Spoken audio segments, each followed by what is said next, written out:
response to the strikes, Hezbollah fired a barrage of 30 rockets this morning at northern Israel. The Israeli Air Force later struck a Hezbollah rocket launcher. The back and forth is putting Israeli forces on high alert.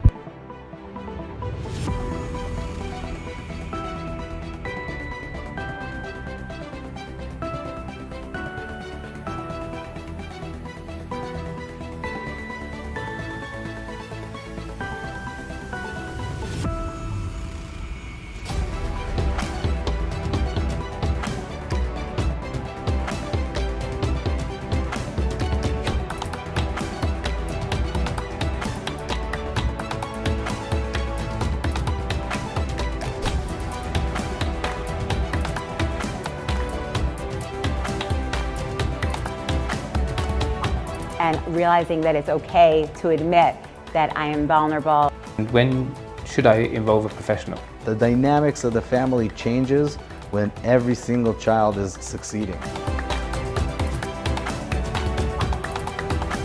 We have a continually growing array of programs that are suited and tailored to the needs of the community.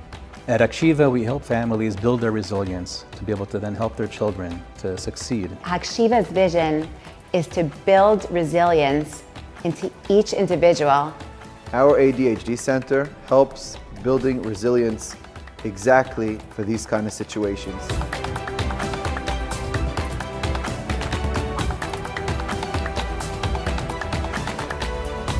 Hakshiva builds the resilience that is so needed in these hard and difficult times.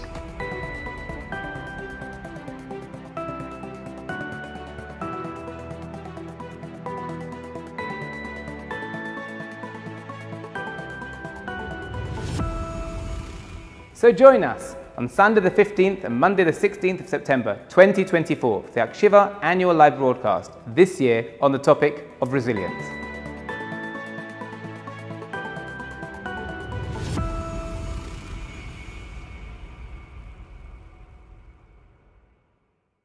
שלום, אני כאן עם רב דן טיומקין, מומחה לחינוך ו-ADHD, מחבר ספרים. מי שרוצה להתעניין בספרים שלו, הם פה גם כן. ומישהו מאוד מפורסם בארץ בתחום החינוך. שלום רב דן. שלום וברכה.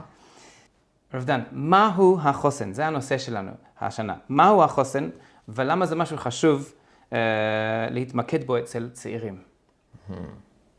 טוב, זאת משנה מפורשת, פרק מגן מדליקין. אין מדליקין, לא בלחש ולא בחוסן. בנימה יותר רצינית, היום המושג חוסן הושאל לתחום אחר לגמרי. חוסן זה בעצם העמידה שלנו מול הטראומות ומול קשיי החיים. כידוע, יש הרבה נשמות רגישות יותר, שאירועים שהם לא בהכרח עד כדי כך קטסטרופליים, יכולים לגרום לטראומה ולהתנהגות של סיכון. ולכן תפקידנו כהורים, כחברה, כקהילה, קודם כל להגביר את החוסן, לדאוג שילדים יהיו בריאים יותר בנפשם, שהם את החוזק. זה קצת טריקי, כי מצד אחד אם נעטוף אותם כל היום בצמר גפן, אז פתאום הם יבואו לחיים אמיתיים ויקבלו התרסקות, שהם ישמור. מצד שני, אם נחשוף אותם לזוועות בגיל מוקדם מדי, אז העולם הזה לא בטוח. אז צריכים פה ללכת על גשר צר מאוד מאוד מאוד, איך מצליחים מצד אחד כן לתווך או לעשות באפרינג לקשיים של החיים באופן כזה שהילדים לא יאבדו את הניגון האופטימי שלהם, ואז גם אם יש מצב קשה, ולכולנו יש בחיים גם מצבים קשים, אז זה לא יאבדו לגמרי את התקווה ואת האמון, אלא ידעו גם כן להשתקם ולחזור למסלול הרגיל כמה שיותר מהר. אוקיי, אז מדברים הרבה על משפחות, הורים, עד כמה חשוב מודלים לחיקוי טובים אצל ההורים בבניין חוסן, ואיזה כלים חשוב להורים כדי שיוכלו לבנות חוסן אצל ילדיהם מגיל צעיר. כן, זאת שאלה טובה. תודה. בעיקרון אומרים שכבר מגיל קטן מאוד, ככל שיש התקשרות יותר בטוחה לתינוק, שהוא מרגיש שההורים שם עבורו, אז הוא יגדל בריא יותר בנפשו. ולכן כדאי גם בגילאים הצעירים, ואפילו צעירים מאוד, כבר מגיל שהילד תינוק, לנסות לדאוג שהוא נהיה שם עבורו.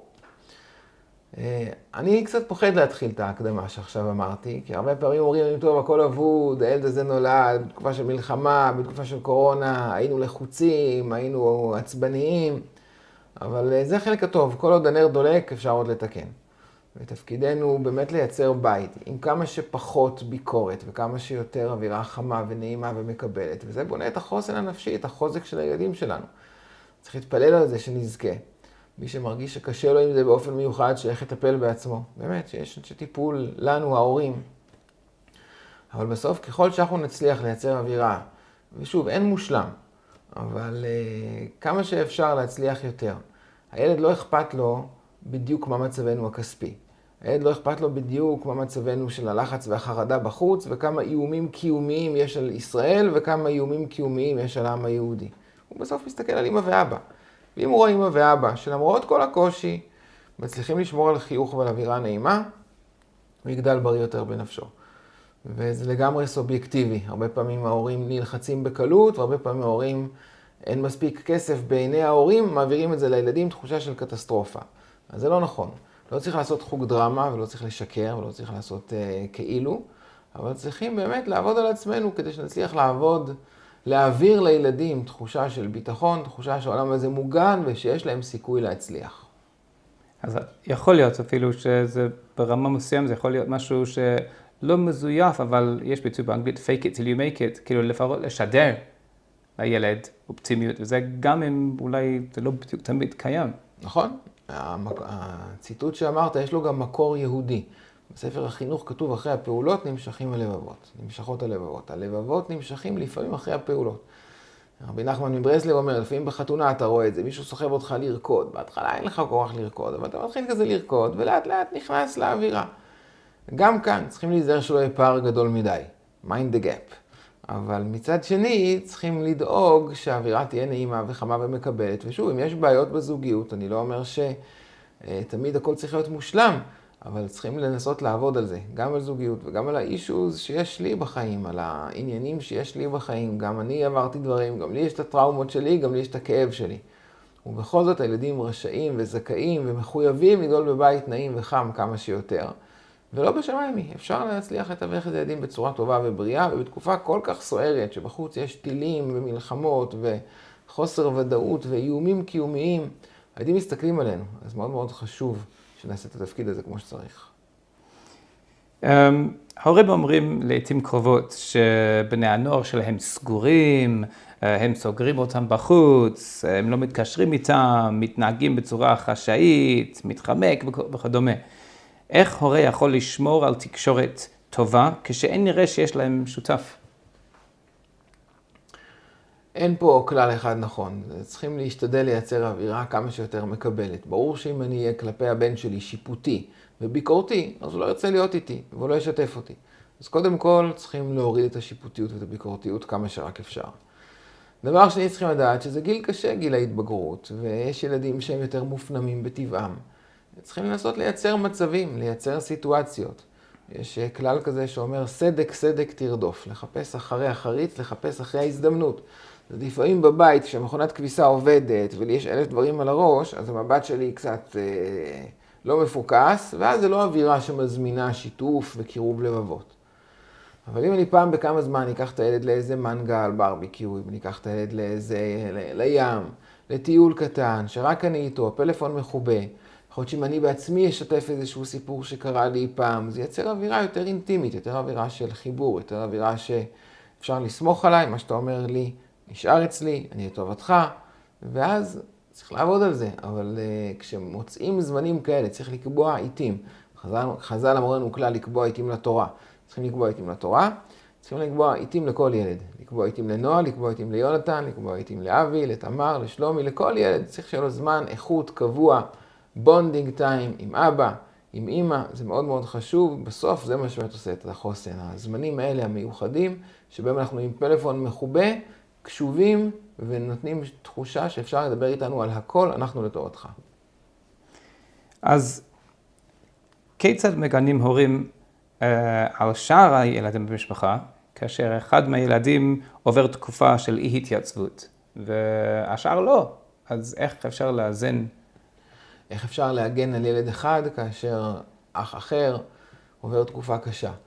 שוב, נער בסיכון זה בית בסיכון, והוא כנראה ייחשף למושגים או להתנהגויות שהן לא מושלמות.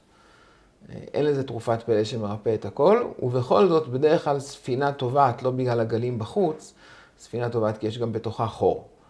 אז נכון שלפעמים הבית הוא יותר סוער, אבל אם נשמור הילדים שלנו שבעצמם לא יהיו להם טראומות ונצליח לפצות, קודם כל לעבוד עם הסט כלים הנכון עם הילד שבסיכון. אבל גם עם שאר הילדים להצליח לייצר איתם גם פיצויים ושיחות נפש ותחושה שאנחנו איתכם ומבינים את הקושי שלכם ולא מזלזלים בקושי שלכם, אז זה יעזור להם לקחת את זה בפרופורציות. ובסוף אף אחד לא רוצה לחכות ילד שהוא בסיכון, הם לא באמת נהנים יותר, הם די מסכנים.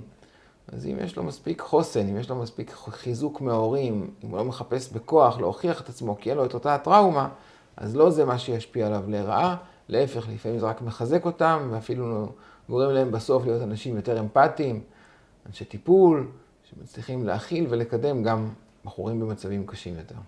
זה מה שרציתי לשאול אותך, כי בין השורות אני מבין ממך, כאילו, אם אתה משתמש בכלים הנכונים, אז לא כל אחד יודע את הכלים, הוא מכיר את הכלים הנכונים, אז אני מבין שלפעמים, כאילו, אתה רואה שמשהו לא בדיוק פשוט משפחה, היום זה מאוד נפוץ להתייעץ עם מישהו וללכת למומחה, אני מבין. נכון, חבל להמציא את הגלגל. התופעה בעם ישראל של נוער שעזב את הדרך היא נפוצה. תמיד היה. אפשר לדבר כבר מגדולי האומה שלנו ועל רבותינו, התנאים, כתוב בגמרא של רבי שמעון בר יוחאי היה נכד שעזב את הדרך. רבותינו הראשונים הובא על כמה מהם, ובאחרונים על שייח הקדוש, הרב וולבה. יש כמה, הרבה מים חיים, יש כמה מפורסמים שעזבו את הדרך, וגם יש הרבה גדולי ישראל אחרים שהדריכו הורים במצבים כאלה. אז לא צריך להמציא את הגלגל, לא צריך לשאוב את הידע ממקורות זרים. יש לנו מסורת איך עובדים עם נוער שעזב את הדרך, איך מחזקים אותו, איך מעצימים אותו, איך נשארים איתו בקשר טוב. הרב אורי זוהר לימד אותי מהניסיון שלו, כשהוא עבר עם הילדים שלו, גם כתב חוברת קטנה בנושא הזה. אני גם התייעצתי הרבה איתו, ועם עוד כמה גדולי ישראל כשבעצמי עברתי את הנושא הזה. אז בהתחלה כל שכן או כל מישהו שלא התמחה בתחום שנתן לי עוד עצה, זה מאוד בלבל אותי. מאוד למדתי רגע לעצור ולשאול, יש לך ניסיון בנוער שעזב את הדרך? אם אתה איש חינוך מדהים, אבל בחינוך רגיל, חינוך קלאסי, לא בחינוך של ילדים שעזבו את הדרך, זה לא רלוונטי, זה סט כלים אחר קצת. ובסט כלים הזה יש כמה רבנים וכמה ספרים שהתפרסמו ובאמת הועילו לאלפים. ברגע שהצלחתי להתחבר לזה, זה מה שעשה אצלי בבית את השינוי. אז בכל תחום זה ככה, אין מצווה לסבול. אם יש בעיות שלום בית, נכון, זה קצת יקר ולפעמים זה פוגע באגו לבוא ולספר למישהו על הצרות שלי. אבל אם בסוף זה יעלה לי את הרמת חיים, ויהיה לי בית של שלום ולא בית של מריבות, או בית של ניכור ואדישות, אז שווה להיעזר באיש מקצוע. שוב, זה קצת מביך לפעמים. אבל כמו שאם יש לי יבלת, אני לא אגיד לה, לא נעים לי לבוא לרופא, אולי הוא יצחק עליי על היבלת. הוא לא יצחק עליי, זה העבודה שלו. הפוך, אם אני אבוא אליו ואני אגיד לו, תשמע, אני קצת מתבייש, לא נעים לי, הוא יגיד לי, תפסיק לבזבז לי את הזמן, איפה היבלת שלך? לא, אל תראה אותי ככה, אני בדרך כלל אדם מאוד מאוד משומר על היגיינה, וזה... מה אתה רוצה מהחיים שלי? באת אליי, אני רופא אור, תראי את היבלת, בוא נשרוף לך אותה. גם בשלום בית, זה לא סותר את העובדה שאני אולי מאוד מאוד מוצלח ב100 תחומים אחרים, אבל אם יש פה בעיות בתקשורת וחוסר אמון, בין אם זה עם האישה, בין אם זה ילדים, אז חבל לא לטפל בזה ולא להיעזר באנשי מקצוע, שזאת המומחיות שלהם. כיצד מגיב הורה לחרדה או לפחדים של ילדו במצב העולם, מה שקורה בעולם, כאשר הוא או היא בעצמם, חרדים בעצמם מאותם פחדים? כן, זו דוגמה שלילית לא טובה, ולכן צריך להתחיל עם עצמנו. אני כל פעם הבאתי לרב אורי זוהר שמות של ילדים שההורים ביקשו שנתפלל עליהם. כל פעם הרב אורי זוהר אמר, תפסיק להביא לי שמות של ילדים, תביא את השמות של ההורים. ואם אדם עושה עם עצמו עבודה, אז הוא גם מתקן ממילא את הקשר שלו עם הבן שלו. לדוגמה אמר לי הרב מרדכי אוירבך מתל אביב, שאבא שלו אף פעם לא העיר להם, נגיד על ברכת המזון. הוא בירך בעצמו, הוא בירך בכוונה, וכולם חיכו אותו. אולי צריך להגיד לי, כן בירכת יפה, לא בירכת יפה. אני מתעסק באיך אני מברך ונותן את הדוגמה הזאת. אז זו דוגמה על דרך טובה של מצוות, זה גם לגבי התמודדות עם קשיים. אם אני כל פעם צורח ונלחץ, אני לא יכול מאוד להיבהל מזה שהבן שלי מתנהג אותו דבר. אבל אם אני אעשה פה עבודה עם עצמי, ויש שם הרבה שיטות שעוזרות, לא רק טיפול פסיכולוגי דינמי לשכב על הספה ולבזבז משכנתה על שיחות. יש הרבה שיטות קצת אלטרנטיביות עם כל מיני קיצורי דרך שעוזרות בצורה מהירה יותר לפתור את הבעיה. ואז אם הילד יראה שלמרות שגם לי יש עם זה בעיה, קיבלתי טיפול, עזרתי לעצמי, אני מתקדם, זה ייתן לו השראה פי 1000 יותר טובה מאשר כל השיחות מוסר שבעולם. מן הסתם, גם מה שאמרת מקודם, כאילו אחרי הפעולות נמשכות הלבבות, אז יכול להיות שגם ככה אפשר. כן, נכון, לגמרי. אז אולי זה קשור לשאלה הקודמת. בעקבות הקורונה והמצב הנוכחי של מלחמה וכל ההשפעות שלה, איך נותנים לילדים את חוסן בו זמנית עכשיו? ועוד פעם, הורים חווים את אותם דברים עכשיו, כאילו לא כל אחד פתאום יכול לתפוס את עצמו, ויש דברים שמתפתחים כל יום. נכון. כן, זה מצב בלתי אפשרי, אנחנו גם עם בלתי אפשרי, אנחנו מנווטים פה בהיסטוריה במצבים שהם בהגדרה בלתי אפשריים. אין קפסולה לחוסן, שבשחרור מושהה משחררת ועושה את העבודה. זו עבודה יומיומית. ובבית הילדים רואים אותנו לא רק כמו שאנחנו בחוץ עם כל הפוזה של האמונה והביטחון, רואים אותנו גם עם הנעלי בית ועם הפיג'מה, רואים אנחנו בעצמנו מגיבים להזקות, או איך בעצמנו הגבנו לכל מצבים מלחיצים. אז שוב, יש כאלה שנורא אוהבים להגיד הכל מתחיל באדם עצמו, והייתם צריכים להתחיל 20 שנה קודם, יש הרבה סיפורים כאלה. אותי זה קצת מייאש ומתסכל, הסיפורים האלה, כי בסדר, אז לא עבדתי 20 שנה קודם, זה עכשיו המצב, זה מה יש, היום אם בקולות תשמעו. אז להתפעל לקדוש ברוך הוא שירחם עליי. אפילו שאני לא כזה צדיק, ואפילו שאני לא כזה מנהיג, ואפילו שאני לא כזה דמות להשראה. מול הבן שלי הוא מסתכל עליי, עבורו אני מייצג אותך ריבונו של עולם, 3 שותפים הם באדם, תעזור לי לעשות את חלקי בצורה ראויה. אז לנשום עמוק, באמת לנשום עמוק, נשימה עמוקה זה מושג מאוד מאוד עמוק, כתוב בספרים שהנשימה העמוקה והמודעת מפרנסת את הנפש האלוקית, בניגוד לנשימה הקצרה והשטחית שמפרנסת את הנפש הבהמית, את המערכות האוטומטיות. אז אם יש לי מצב קשה, אני צריך לעצור ולנשום עמוק, ולהתרגל לפנות לקדוש ברוך הוא, ולהגיד לו, אבא אצילות, תעזור לי להיות כאן בשליטה. שוב, אני רואה שזה קשה מדי, אז לקחת עזרה מקצועית. ואם אני מצליח כן להתמודד, לא להתרגש מהנפילות. 7 יפול צדיק וקם, אין אדם עומד על דברי תורה, אלא אם כן נכשל בהם, גם אם נפלתי, אל תשמחי אויבתי, כי נפלתי, קמתי. יושב בחושך, השם אור לי, לא נפלתי, לא קמתי. אם לא הייתי יושב בחושך, השם לא היה אור לי. מתוך הנפילה אפשר עכשיו לקום. אפשר גם לבקש סליחה מהילדים, ימינו מדי לחוצים והתפרצנו עליהם. מותר. זה גם שיעור חשוב. ומותר להגיד לילד, בוא תעזור לי, בוא לסלק לי את הטריגרים שמקפיצים אותי, אני אעזור לך עם הטריגרים שלך. אנחנו כולנו פה באותה סירה מתמודדים עם מציאות קשה. בוא ננסה לעזור זה לזה. זה מה שרציתי לשאול אותך, כאילו, אולי לפעמים זה, האם זה נכון אולי להעלות את הנושא לשיחה? כאילו... כן, אבל תלוי באיזה גיל, באיזה מצב. אם היחסים מדי טעונים זה יכול להיות מדי מורכב, אם הגילאים מדי צעירים זה קצת יבלבל את הילדים. אבל אם ילד שהוא כבר יותר גדול, הוא כבר יותר מתבגר, הוא כבר יותר צעיר, אז הוא יודע טוב מאוד מי אני ומה אני, ואז דווקא שיחה כזאת היא פתוחה וכנה, יכולה לעזור. אני יכול להגיד לבן שלי, תשמע, יש לי בעיה, כשאני שומע אותך מפצח פיצוחים, זה משגע אותי. זה הטריגר שלי, יש לי מחלה, אני לא מסוגל, אני מתעצבן נורא. בוא נעשה, אני רוצה שתפצח גרעינים, לי קשה לשמוע את זה, אני צריך ללכת לטיפול, אני אעשה את זה מתישהו, אבל בינתיים בוא נסכם, ליל שבת, תן לי לברך ברכת המזון, ואז אני מביא את הפיצוחים לשולחן ואני עובר לספה. מה אתה אומר? לא תייחתי והסתרתי את החולשה שלי, התוודעתי עליה, הוא גם מכיר אותה מן הסתם עד עכשיו. רק ניסינו למצוא פתרון שיאפשר לי לא לאבד את זה, ולא לאבד את ההנאות שלו בחיים. ואפשר למצוא פתרונות יצירתיים, טכניים, איך מסתדרים. התכוונתי גם כן, נגיד, יש מצב של מלחמה. אז יכול להיות, אני שואל, אולי ההורה יגיד לילדים, כאילו, זה קצת מפחיד לפעמים שיש, כאילו, הוא יכול להוציא מהפה שלו את המילים שאולי הם, אולי... ברור, זה מאוד מאוד חשוב להמשיג את זה, לתת לזה שם, לתקף את זה. כולנו פוחדים שיש אזעקה. גם אני פוחד, אבל מה יעזור לי לפחד? אז אחרי שנתתי לו תיקוף, ולידיישן לרגשות שלו, אני אומר, אבל בוא, עכשיו מה עושים עם זה? מה אתה מציע? מה עושים עם זה? עכשיו נשמע את ההצעות שלו, אולי נגיד תהילים. מצוין, נרוץ לחדר ביטחון, לממד, עוד לפני התהילים, עוד יותר טוב, מצוין. מה עוד? לתת לא לדבר.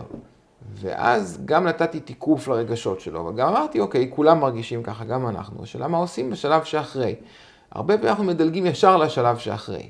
ומיד מדברים, הכל משמיים, הכל לטובה, ואז הילד מרגיש, אבל אני פוחד. הסימן שהפחד שלי נובע מזה שאני לא מספיק מאמין. אולי אני שייגץ, אולי אני רשש, אני מעז לפחוד. ברגע שאני לפחד, ברגע שאני נותן, קורא לזה שם, אומר כולנו מפחדים, רק מה עושים הלאה? מה מרגיע אותך? לנשום עמוק, מוזיקה, בוא נכין נגן עם שיר שמרגיע אותך, בוא ננשום עמוק, בוא נגיד פרק תהילים, שהוא יגיד, לא לבוא בעצמי עם התשובות, לדובב אותו, שהוא יגיד כמה שיותר דברים, ואז יש סיכוי שנוכל לקחת את הפחד הזה גם לשלב הבא. איך אתה רואה את ההשפעה של המלחמה על ילדים ומשפחות מנקודת מבט של בריאות הנפש, ומה ניתן לעשות כדי לעזור למתן את ההשפעות השליליות לטווח הקצר וגם לטווח הארוך? טוב, ההשפעה היא ודאי בעייתית מאוד, הרי זה כל המטרה שלהם. מעבר ללהרוג שני אנשים עם איזה טיל, שזה לא כזה הישג מדהים, הם רוצים לזרוע פחד ואימה בקרב כל שאר הציבור, ולעשות לנו טראומות. זאת המטרה האמיתית שלהם, של הרשעים האלה. והתפקיד שלנו זה לדעת שזאת המטרה שלהם. מצד אחד לעשות את ההשתדלות שלנו להתגונן. מצד שני לנסות להתפלל ולעורר רחמי שמיים. מצד שלישי כן לייצר כמה שיותר עוגנים וכמה שיותר שגרות של ביטחון. לנצל את המצב הזה לחיזוק הקשר, למשחקי קופסה, לשיחות נפש. לעשות כל מה שאפשר כדי לצרוך את הפחד במינון מאוד מאוד מבוקר, מאוד מאוד מסוים. או במילים אחרות, לשמוע חדשות לא כל היום. לא כל היום להציץ לראות מה חדש ולא כל היום להקשיב בכותרות. זה דיכאון ואין בזה תועלת.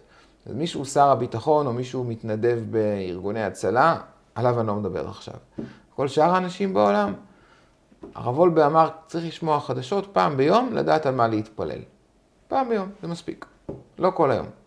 ובדור שלנו זה נורא קשה, כי כולנו סקרנים. כולנו, מי יודע מה פספסתי? מי יודע מה, אולי יש עכשיו משהו, הודעה חשובה? תהיה הודעה חשובה, תדע. היום יש עדכונים בו זמנים גם כן, כאילו פעם אולי לא היה... סתם מצאת יצר. חצי מהם בסוף מתגלה שזה פייק, חצי השני זה לא מדויק. סתם, אם יהיה משהו חשוב, תדעו את זה. כל שאר הדברים צריכים למצוא מחייבים חיצוניים שיעזרו לכם לצרוך חדשות כמה שפחות. יכול להתוודות על עצמי, אני החלטתי כשהתחילה המלחמה למחוק, רדיו אין לי, אבל אפליקציה של חדשות כן היה לי, זה מכשיר מוגן, אבל אני מחקתי אותה, כי אני לא רוצה את זה. מצד שני יוצא כן מה יש בעניינים. אז יש קבוצה אחת שהם מפרסמים רק את הדברים הקריטיים, גם לא כל רגע, פעם בכמה זמן, עדכונים קריטיים. זהו, זה שיש לי את הקבוצה הזאת. זה חוסך לי את הצורך לשמוע חדשות ונייס וקווי נייס וכל היום להיות סביב האטרף הזה. אז כל אחד צריך למצוא את העצות ואת המינונים הנכונים עבורו. והכי חשוב שבבית יהיה סאונדטרק של מוזיקה נעימה ולא סאונדטרק של כל הזמן חדשות ופיגועים וצרות. לא בריא. כיצד הורים שגישתם בחינוך שונה אחד מהשני, איך הם מציגים גישה מאוחדת לילדיהם? אני לא חושב שאפשר, אבל זה בסדר להציג גם גישה שונה קצת. אם ההבדלים הם בתחום הנורמלי, אז זה מאוד יפה שאבא לא מסכים עם אמא ב100%, ואף על פי כן הוא מכבד אותה. אמא לא מסכימה עם אבא ב100%, ואף על פי כן הם חיים בשלום ובאחווה. זה גם מסר לחיים, לא צריך לעשות הצגות. מצד שני ברור שכדאי, אם יש פערים מהותיים, ללכת באמת לאיש מקצוע ולברר את זה, כי לפעמים בדרך כלל מה שקורה זה שיש צד אחד שהוא מדי קשוח וצד אחד שהיא מדי רכה, ואז נהיה בלגן.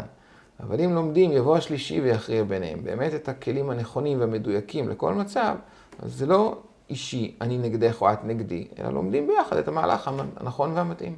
מה הם הדרכים לזהות מתי הילד שלי עלול להיות המום או מודאג, מתי כדאי לערב איש מקצוע ומתי רק להיות רגוע? יש שינוי מדי דרסטי בהתנהגות, אם אני רואה שהילד מסתגר מדי, אם הילד מדי מבוהל, לא מספיק אוכל, יש רגרסיה בגילאים הקטנים יותר, אז כדאי להתייעץ עם איש מקצוע. אבל בגדול כדאי לעשות קודם כל את ההשתדלות שלנו ולהיות תמיד עם יד על הדופק. ועם הרבה תפילה שהם יעזור שלא תצא תקלה. אם מישהו מודאג מהנושאים שאנחנו מדברים עליהם היום, אילו צעדים מיידים עליו לנקוט, וכיצד יכול הארגון כמו הקשיבה לעזור לאנשים?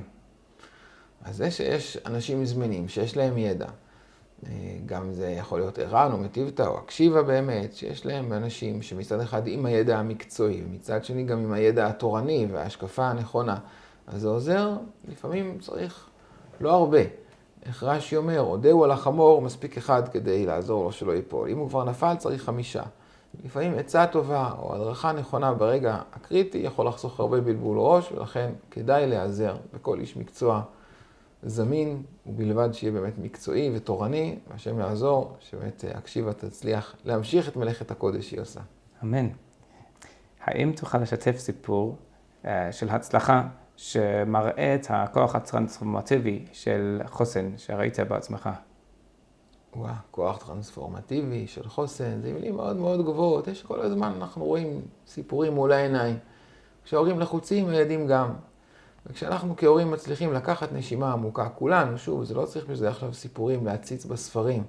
כמו שפעם אמרתי לילדים שלי, בהגדה של פסח, אומרים, אלא שבכל דור ודור עומדים היום לכלותנו, הם צריכים למצוא סיפורים מהעבר. היום אנחנו רואים את זה, אנחנו חיים את זה. מצד אחד האנושות מתגלה מי הטובים ומי הרעים, מי הצבועים ומי אנשי האמת. אשרנו שזכינו שאנחנו בצד הנכון של ההיסטוריה, וצריכים לחזק ולהתחזק כל הזמן. מסתכלים מסביב, יש לנו אלפי סיפורים קטנים כל הזמן. צריכים לתווך אותם בצורה נכונה, לנשום עמוק ועם הרבה תפילה בעזרת השם, עוד יהיה הרבה נחת מכולם. אמן. למה אתה מאמין שחשוב שאנשים יתמכו בארגון הקשיבה? ארגון שעושה טוב צריך לגדול, צריך להיות מוכר יותר, ולכן זה זכות.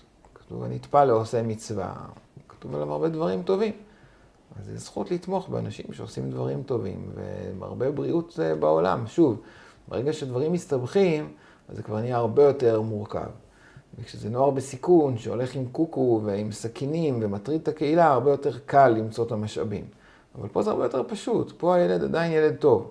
אם אפשר לעזור לו עם מילה נכונה, עם הדרכה נכונה, לא לפתח טראומה עם כל כך הרבה כאב, אז זה ממש מצווה גדולה וזכות גדולה. שיהיה בהצלחה. אמן.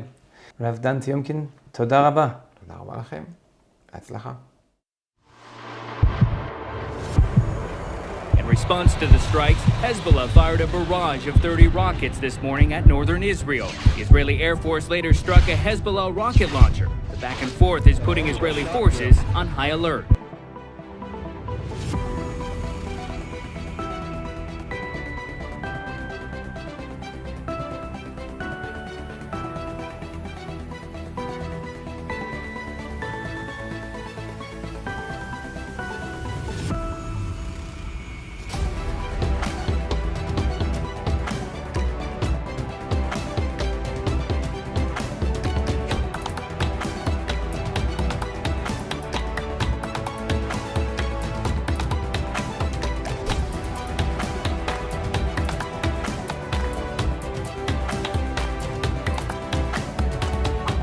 And realizing that it's okay to admit that I am vulnerable. And when should I involve a professional? The dynamics of the family changes when every single child is succeeding.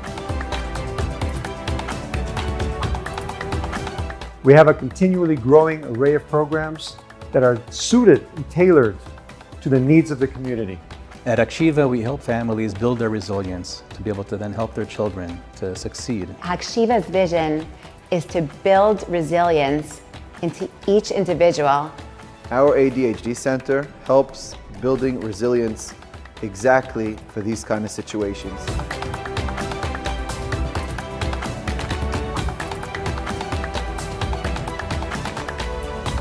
Hakshiva builds the resilience that is so needed in these hard and difficult times.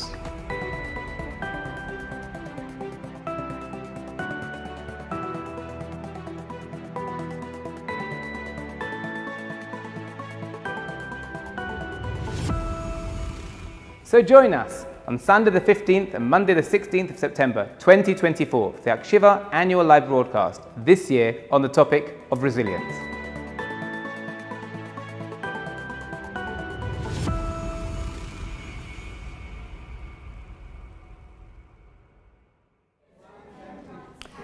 Hello and welcome back to another year of the Hakshiva annual broadcast, this year on the topic of resilience. Last year, we'll recall that we helped Hakshiva raise money to build their new centre for ADHD, and we're back this year with a whole new program for you, a whole new set of people being interviewed, a whole new topic. Unfortunately and fortunately, this year we're dealing with the topic of resilience. Unfortunately, because who knows what people have been going through in the last year or so doesn't really need much introduction.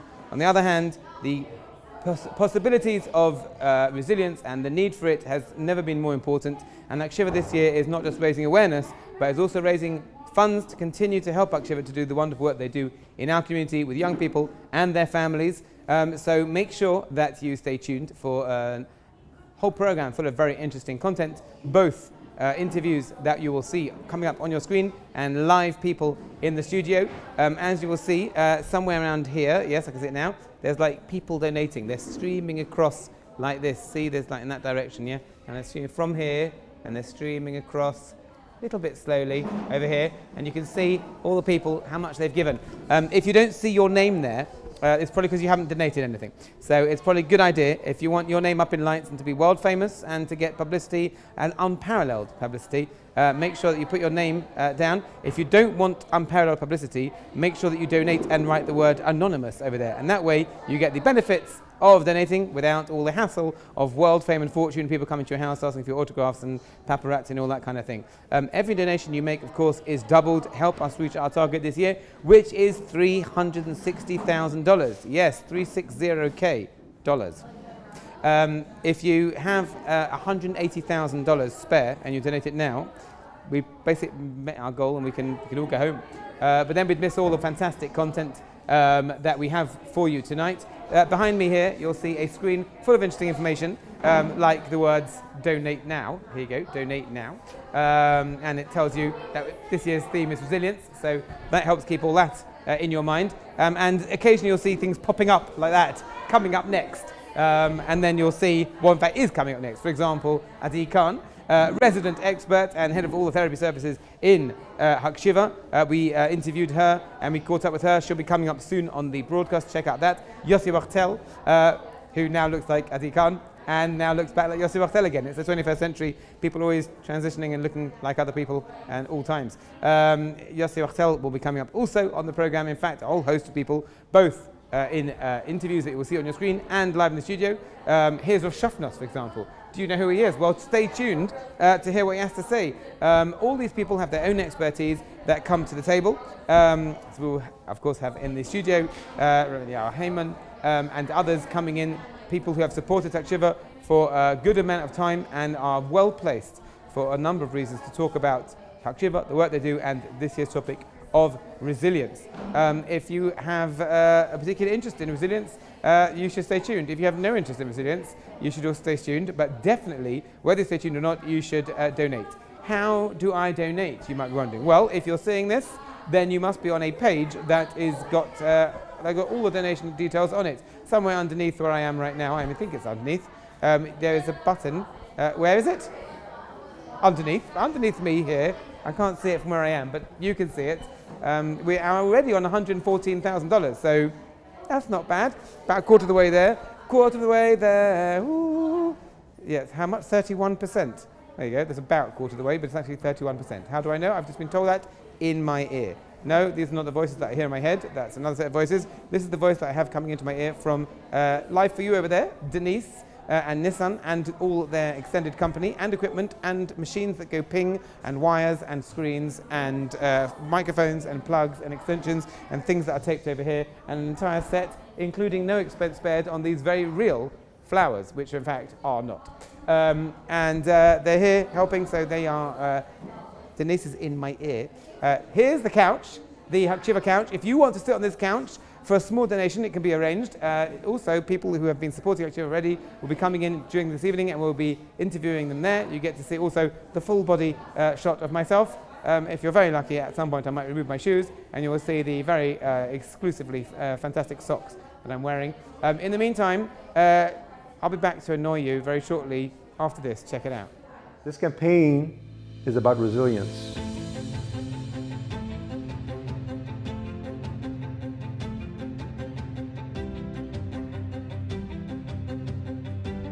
Hakshiva is primary in building resilience, not only in kids, children, teenagers, but in entire families.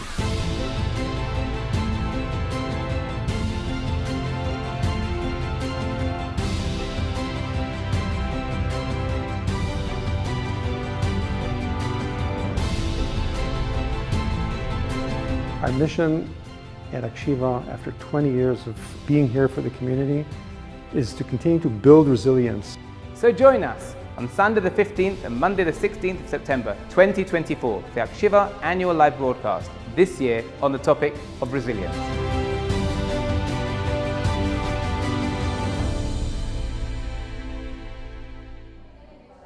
And just like that, we're back here again, as if no time had elapsed, and we're back. You can see I'm unchanged, even though we were gone for all of 1 minute. Yes, they'll have those little promo adverts coming on during the evening. They're also a sneak peek of what's come. You'll see different people flashing up on the screen, and we'll be hearing from them tonight and tomorrow night. Of course, the campaign continues all the way until tomorrow night, but let's not wait till tomorrow night. If you've got a donation, let's make it happen. The target, as you may recall from when I said it barely minutes ago, is $360,000. It sounds like a lot of money. Well, it is a reasonable amount of money. If you haven't got $360,000, then you can give, $300,000. If you haven't got $300,000, give $100,000. You haven't got $100,000, give $100. You haven't got $100, give $10.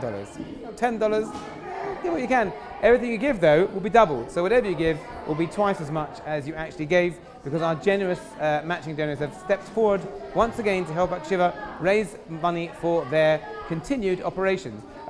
I say continued operations because not just that they are continuing, but their operations are continuing to grow and expand. As you will hear in some of the interviews, Hakshiva's departments have expanded significantly. This is the 20th year of Hakshiva. Hakshiva is older than some of the people that come in to use the services of Hakshiva. In that 20 years, Hakshiva has really developed, evolved, and grown from a very beginning grassroots organization to help all sorts of people in the neighborhood.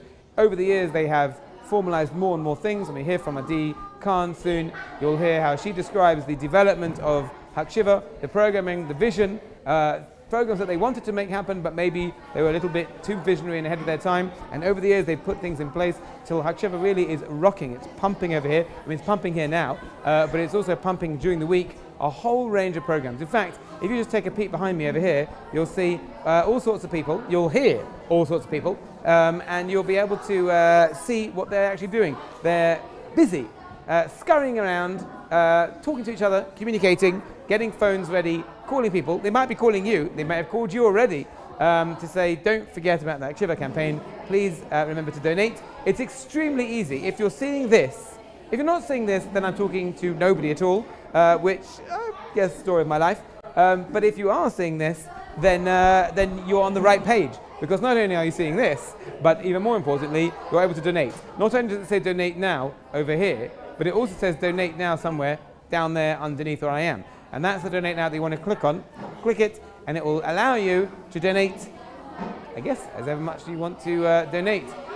If you want to donate on behalf of a friend, you can also do that. If you want to donate on behalf of an auntie or an uncle or a cousin or a brother or even just an associate. If you want to donate on behalf of somebody you've just met in the street today, also good. Doesn't really matter who you donate on behalf of, so long as you donate, that's the main thing. To help Hakshiva continue the wonderful work that they do. Every donation, of course, is doubled, and that's it. The donation is $360,000. The theme this year, in case you missed it and can't see the words behind me, can't read, and have lost all faculties other than the power of hearing, then I will tell you now, it's in fact resilience. What does resilience mean? It's actually a good question what resilience means. We actually put that question to some of our interviewees over the course of this evening, so you'll have a chance to hear from them exactly how they define it. Very interesting. Loosely stated, the ability to bounce back from adversity. Always a present factor in life, always something that people need to contend with, maybe more so in the last year than many of us have in any kind of living memory.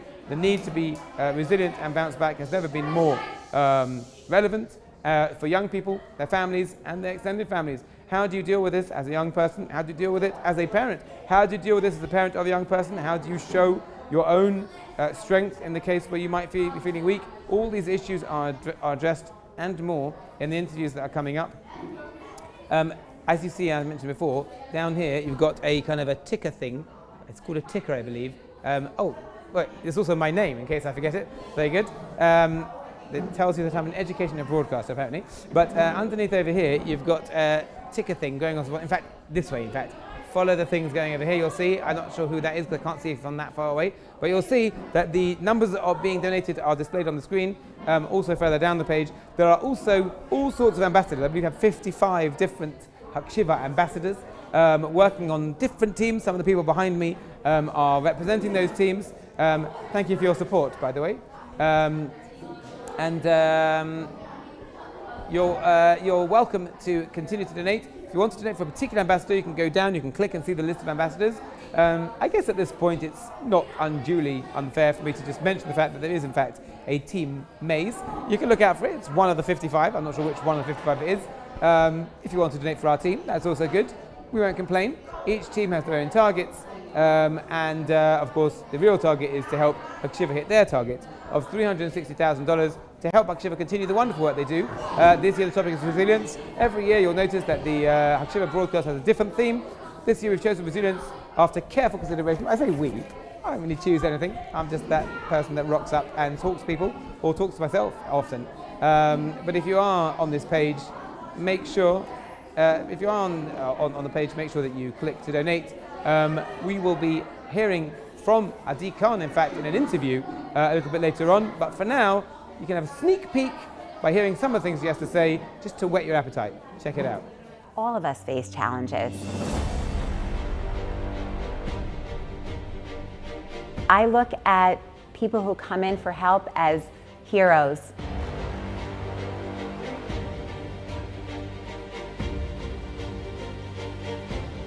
All this has made Hakshiva realize how important it is, more than ever, for all of us to tap into our inner resilience.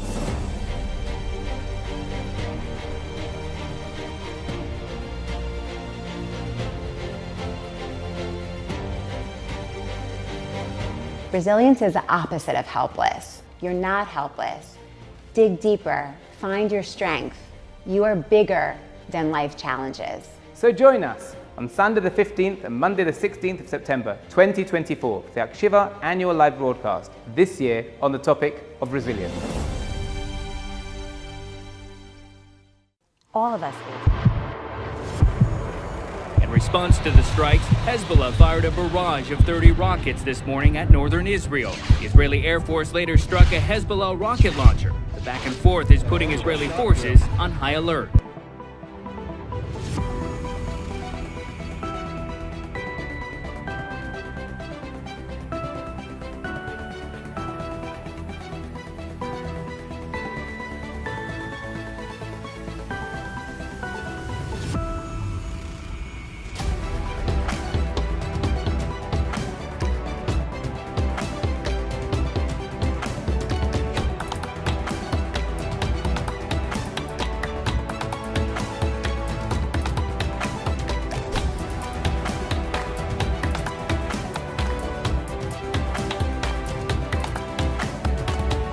And realizing that it's okay to admit that I am vulnerable. When should I involve a professional? The dynamics of the family changes when every single child is succeeding. We have a continually growing array of programs that are suited and tailored to the needs of the community. At Hakshiva, we help families build their resilience to be able to then help their children to succeed. Hakshiva's vision is to build resilience into each individual. Our ADHD Center helps building resilience exactly for these kind of situations.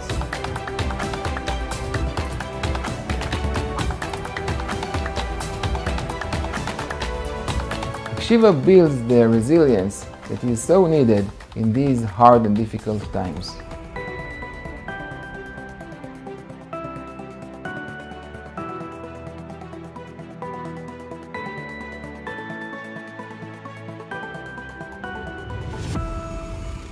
So join us on Sunday the 15th and Monday the 16th of September 2024 for the Hakshiva annual live broadcast, this year on the topic of resilience.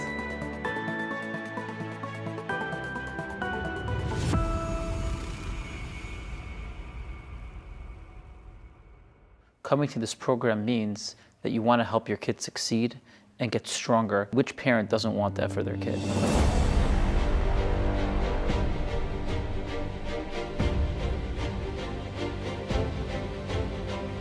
Families make Aliyah, and they want to see that not just their Aliyah is successful, they want to see their kids grow and become successful members of the community. So this really gives the kids the resilience to make it through.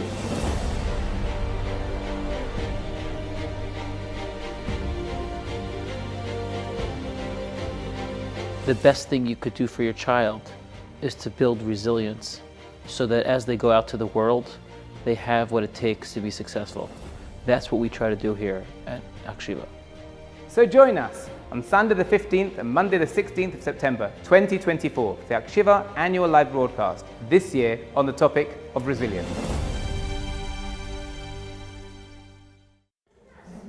And here we are back in the Hakshiva studio. Welcome back to our campaign.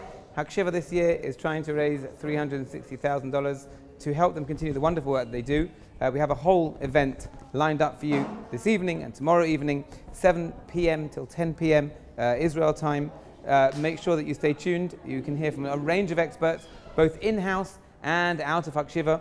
The theme this year is resilience. If you missed it, if you've missed it, then you are not listening to what I'm saying and you're not reading what's on this screen over here, or you just don't care, or you are daydreaming, or you in fact are not even watching this page, in which case I'm talking to not you. On the chances that I am talking to you, make sure that you use the opportunity while you're here, not necessarily to look or listen to me, but look underneath where I am and you'll see a donate button. Make sure that you click it, make sure that you go on it, make sure that you donate an amount of money. Whatever you donate is doubled, and it will help Hakshiva to continue the wonderful work they do in all sorts of areas. This year, as I mentioned, the focus is on resilience, the ability to bounce back from adversity. I don't think we need to go into even too many introductions as to why people might need that, particularly over the past year.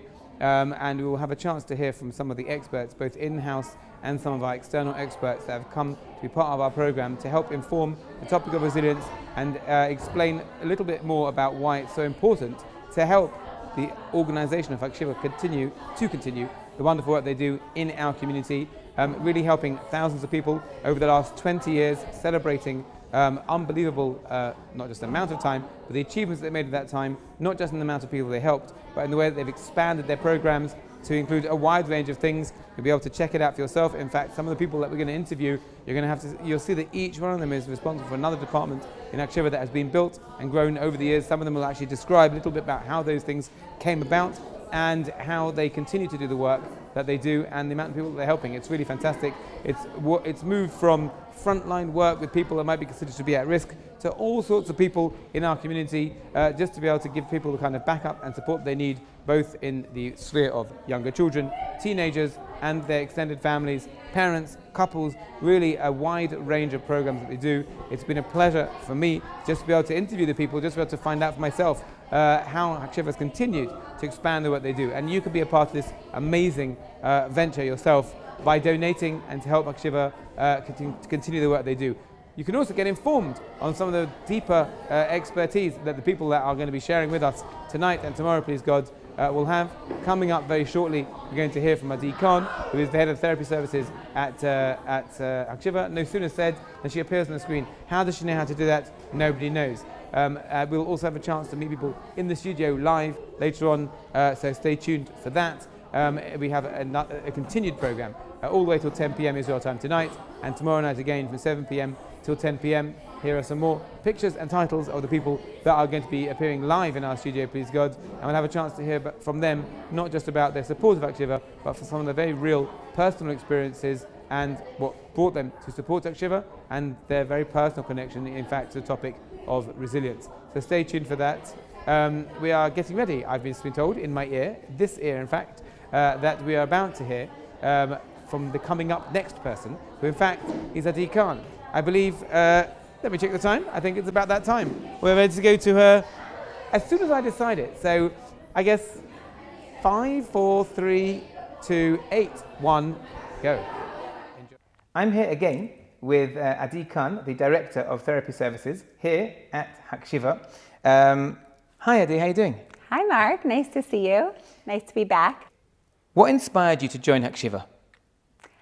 So I really feel blessed because somehow Hakshiva kind of fell into my lap. Really, when I made Aliyah 19 years ago, I thought maybe I would take a little time off after getting my master's. I'll spend time with my 4 young children. And then suddenly I was approached, and there was a little bit of an issue going on in Ramat Beit Shemesh with a lot of olim, a lot of new immigrants from the Anglo-Saxon countries. And a group of teenagers were making a lot of noise in the park on Friday night. We didn't think at that point, okay, let's start an organization. Let's have a therapy program. Let's have a mentoring program. We just saw there was an issue going on in the community. Who can help? These kids were obviously struggling. The community was new and was unsure of how to handle it. So I was asked if I could have a group of girls at my house Friday night. Thinking, why not? My boys are sleeping. My husband would love an opportunity to go to the Beis Midrash and learn after the meal. So, okay, I'll do it. And that's what's really amazing about Hakshiva. It started with this small group, this small intimate group of teenagers that we just saw they needed help. We saw they were struggling. We listened to their stories of pain. And through them, started the organization. It's really a grassroots organization where we started at the bottom, where we just saw, hey, like this thing looks like it's a little broken, maybe we could fix it. And through that, it's like, hey, how about we do this? How about we do that? It looks like the community is ready for that. But it really all started with these group of girls who are now mothers, married. Some of them have kids in my kids' classes at this point. It's a unique nachas machine, that's the truth, because it's a rare thing to get to see a longitudinal study actually present itself, where you could say, I've been here for almost 19 years now, and I've watched where things were in the beginning for these people and where they are today. And it's an incredible, incredible study, to see. So it started with their stories, listening to them, thinking how, besides being there for them, but how could we prevent this from happening in the future for other teens? And through that, we slowly built really every program in our organization really stemmed from that. And we really always try to meet the community where they're at. Like if we don't feel the community's ready for something, we'll say, wow, that'd be great, but I don't think it's gonna work. So we'll start with something where like a little bit of a reach, always a little bit of a reach, where let's say when I started the therapy program 15 years ago, it was still taboo to send your kid to therapy, but I felt like we were like basically ready. I started seeing early on that, let's say, wow, it would be really nice for the couples, for the parents to be going for therapy, but I knew we're not ready yet. And then now, as we'll discuss, we have a thriving couples and parent therapy unit. But with all of these kind of new initiatives, we really try to have our pulse in the community. I mean, I've always been impressed with Hakshiva's name. Some people come up with these clever, initials and acronyms. Hakshiva's just what it is, Hakshiva. They just listen and they try to respond to what's needed. In terms of your department, the counselling and the therapy that you run in Hakshiva, what are the main goals of your department, and how do you see them making a difference in the lives of the families and young people that you work with? So first and foremost, I really like to take the stigma away from therapy, counseling, whatever you want to call it. I make it my business to meet with each family that comes in and really make them feel like, which is true, I'm honored to hear your story, because all of us face challenges. And I think that more and more people are getting in touch with the power of being vulnerable and realizing that it's okay to admit that I am vulnerable or that I'm struggling, I am challenged. And I look at people who come in for help as heroes, and I make them feel that way, that good for you that you have a struggle just like everybody else, but what makes you so unique and special is they're admitting it, you're owning it, and you're actually coming to get help. So I don't do a standard intake, with a piece of paper, ages of kids, siblings, this. Like, I really want to connect. I really want to just listen to their story, carry that theme, hear them fully, not just like, so what's your problem? What's your issue? What's wrong with you guys? But where are you from? What's your background? What got you here today? Tell me more. I'm interested. I have a license to be curious, and just get to know them and see where we could help. And sometimes where we discover things in these meetings, and this is where Hakshiva is holistic, that maybe they came in for one particular kid, but we're realizing, why don't we start here? Maybe that kid could use a mentor, or maybe that kid really just needs help in the learning center. Maybe you could go for therapy, or maybe this older sister is really the one that's struggling. We try to get like a full picture of the family. I think what's also unique about these meetings is that we're not only about our four walls of Hakshiva. We're very much a community organization. So if I feel like it's important for me to be in touch with their principal, or if I feel like they could really be getting help from a different organization in town, or even a government organization, like the Rebacha or the Lishka, or wherever I feel suitable for them, I could make a call and say, you know what, I think that you could tap into this resource or that resource. And sometimes even understand, this is, let's say, this is mental illness that you're coping with, which we could help, but there are people out there that could do it even better. So let me refer you to that organization. And it's an opportunity to kind of I'm a social worker that's my degree. So while I studied a lot of psychology, and that is something I'm so passionate about, social work is really about tapping into the person's environment and where the environment could help them. And that's really actually what I think builds a lot of resilience as well. So, it sounds extremely holistic in every part of the family, but in your experience, who benefits most from the work that you do at Hakshiva? And can you maybe share an example of an individual or a family that maybe has been positively impacted by the work that you do? Sure. Like I said, we started with the teen, and the teen obviously is a broad stage in life. So we start with age 12, we go until they kind of outgrow the teenage years. So that could be 22, 23. And a parent comes in specifically to get help with this kid. Now, in psychology, we call it the IP, the identified patient. I usually believe that there's a lot more to the story than this one client, and he's kind of a smokescreen to all that's going on. That I really like to hear about what's happening with the parents, how's their marriage, how are they getting along as parents. It's interesting because, when we talk about what the community is up to, parents are admitting that they're struggling as parents now.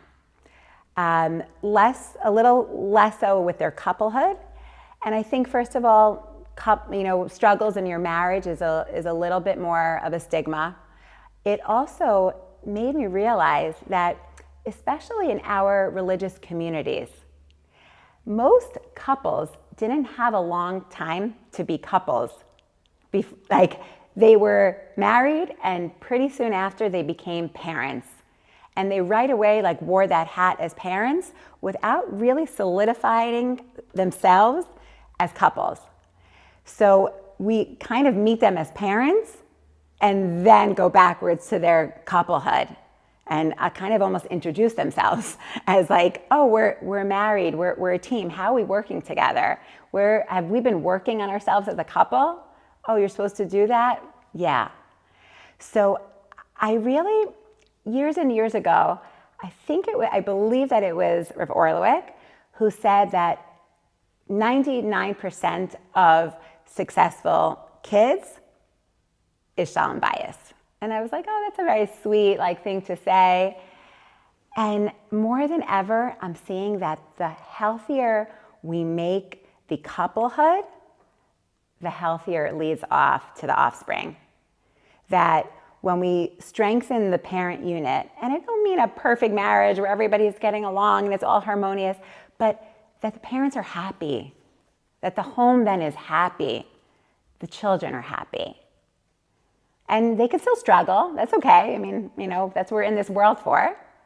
But when we really strengthen those parents as couples, we bring more love, we bring more unity into the home, we bring laughter, we bring enjoyment. The kids then are happy to be at home. They feel like they also have a stronger gav, they're standing up straighter, they have resilience. When you have solid parents, you have resilience. You know that you're not alone in this world. You're rooted deeply. And that gives a kid a certain strength to know, I'm going to be okay. So resilience begins at home. 100%. 100%. Can you speak a little bit then, you mentioned before about the work that Hakshiva does with parents and couples. What form does that take? How does it start? Someone phones up Hakshiva and says, I need to talk to you about my daughter, my son. And then how does that process work? So it's a good question, because when we opened it up, we were really doing it to kind of help the teen program, the teen therapy program, because we kept on feeling like, wow, if we can only get, Maishi's parents into therapy or Yael's parents into therapy, how much that would help, the actual individual client. So we knew that we were going to be making referrals from our program, either from cases that had already started, or when they come in for their intake meeting with me and they're coming in for their child, and I'll get a sense from body language, from things that are going on, from things that they'll even say blatantly, like, oh yeah, we don't get along, or yeah, we don't even sleep in the same room, but what does that have to do with our kid? And they'll say it straight out, not even trying to hide. That I'll be like, actually, that does have a lot to do with your kid, and I think that you owe it to yourselves. Don't settle for this. Life could be better. That I'll encourage it. And now as word is getting around, really we're getting intakes that are coming straight to the couples department. The community's getting ready. They're accepting the fact that, wow, there's an address now that we could come to where there are really top family and couples therapists that could help us, and they're calling. So now I would say it's about 50-50. I like to always leave slots for our own referrals, because I want them to I want the two programs to complement each other. But we're definitely getting referrals from the outside as well. I guess it's important to raise awareness, because I think a lot of people, when they think of Hakshiva, they're like, oh, they help teens. Right, and exactly.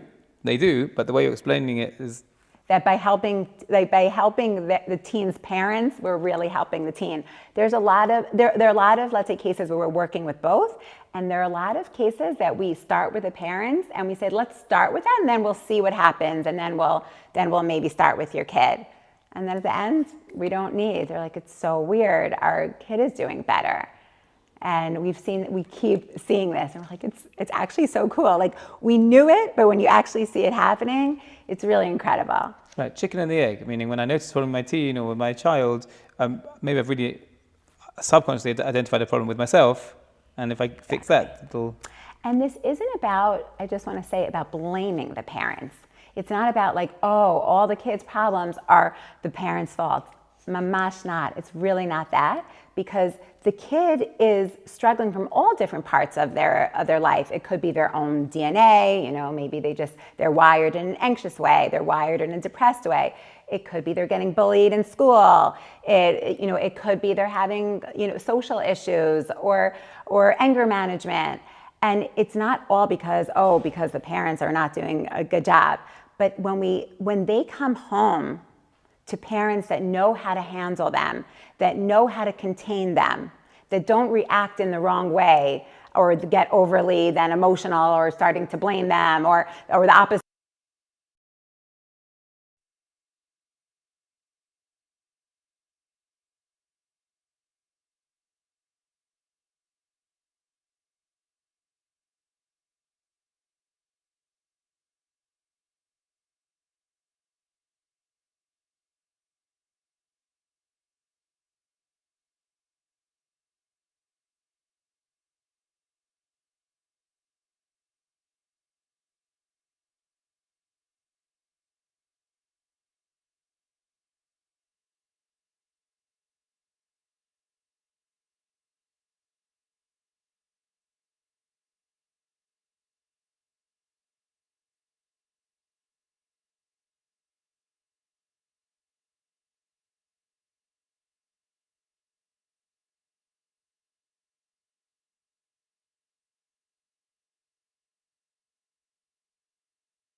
or the opposite, just say like, get over it or whatever it is.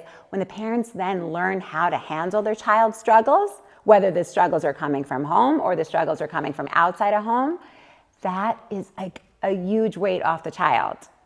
So I guess that's literally this year's theme. I build my resilience at home, and then all the other complexities of my life are that much more easy to navigate. They're lighter, yeah. And they're exactly. So if someone's worried about some of the issues that we're discussing now, or they realize that maybe, oh, that sounds relevant to me, what exactly are the steps that they should take, and how can Hakshiva help? How do they get moving? How do they do it? Okay. They call Hakshiva 992-5152. They speak to the secretary. Our secretaries are not just secretaries. Our secretaries are literally like the face of Hakshiva. I almost feel like, I don't know, there needs to be a special name for them. They're incredible. They're the first call. So they are both in terms of their own talent and how they're trained. They're there to answer a person that A, is in distress or uncomfortable because they're asking for help. And I listen to them, and it's incredible. They first kind of just try to hear the person out and then decide which program this person would be most applicable for. So let's say it's for me, they're requesting therapy, they need therapy. Rivka or whoever the secretary is at that time will make an appointment with me. They schedule it usually within the week, tops 2 weeks. They sit with me for a full hour. In that hour, I get to know them. I get to know their child.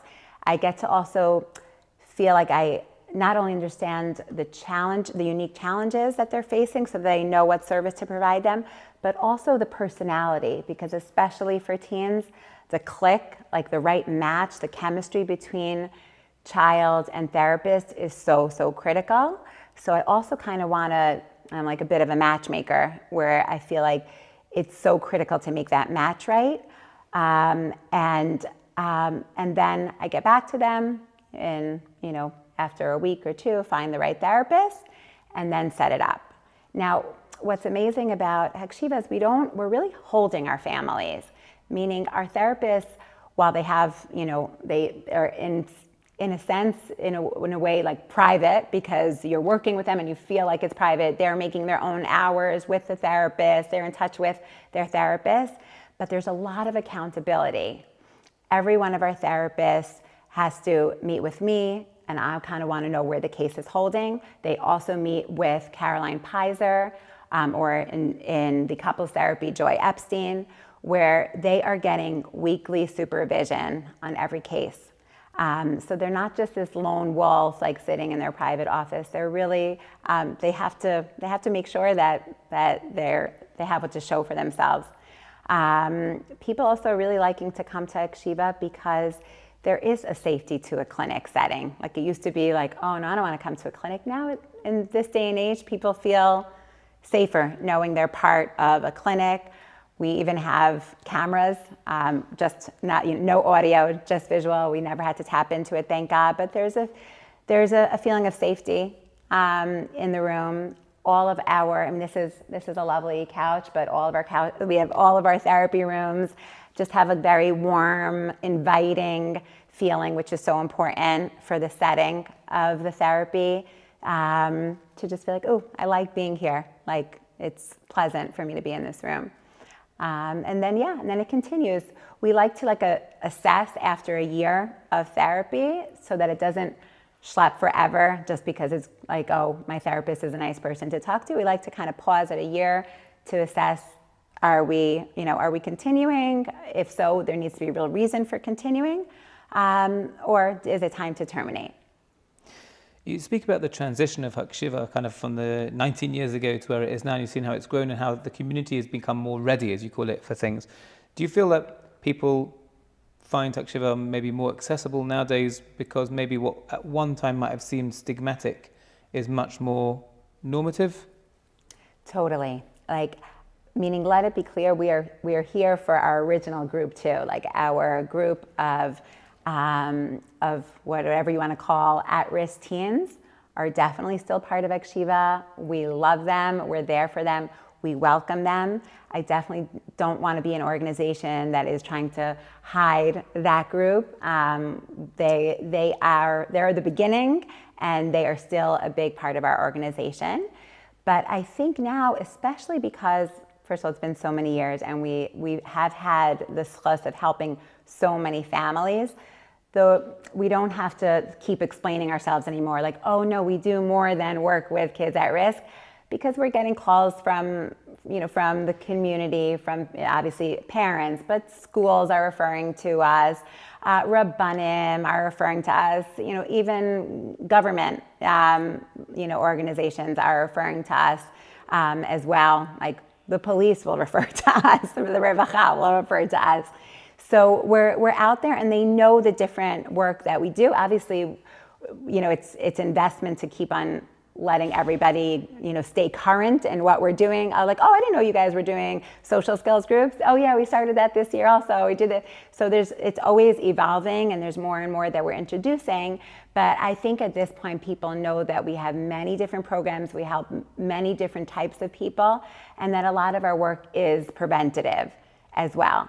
So I think that we are like out there, like we're on the map now. Can you share a success story that maybe embodies the mission of Hakshiva, that maybe you've encountered in the work that you do? It's funny, therapists always are scared of the word success. I'm not really scared of it because they feel like, because they're always thinking about what else needs to be done, and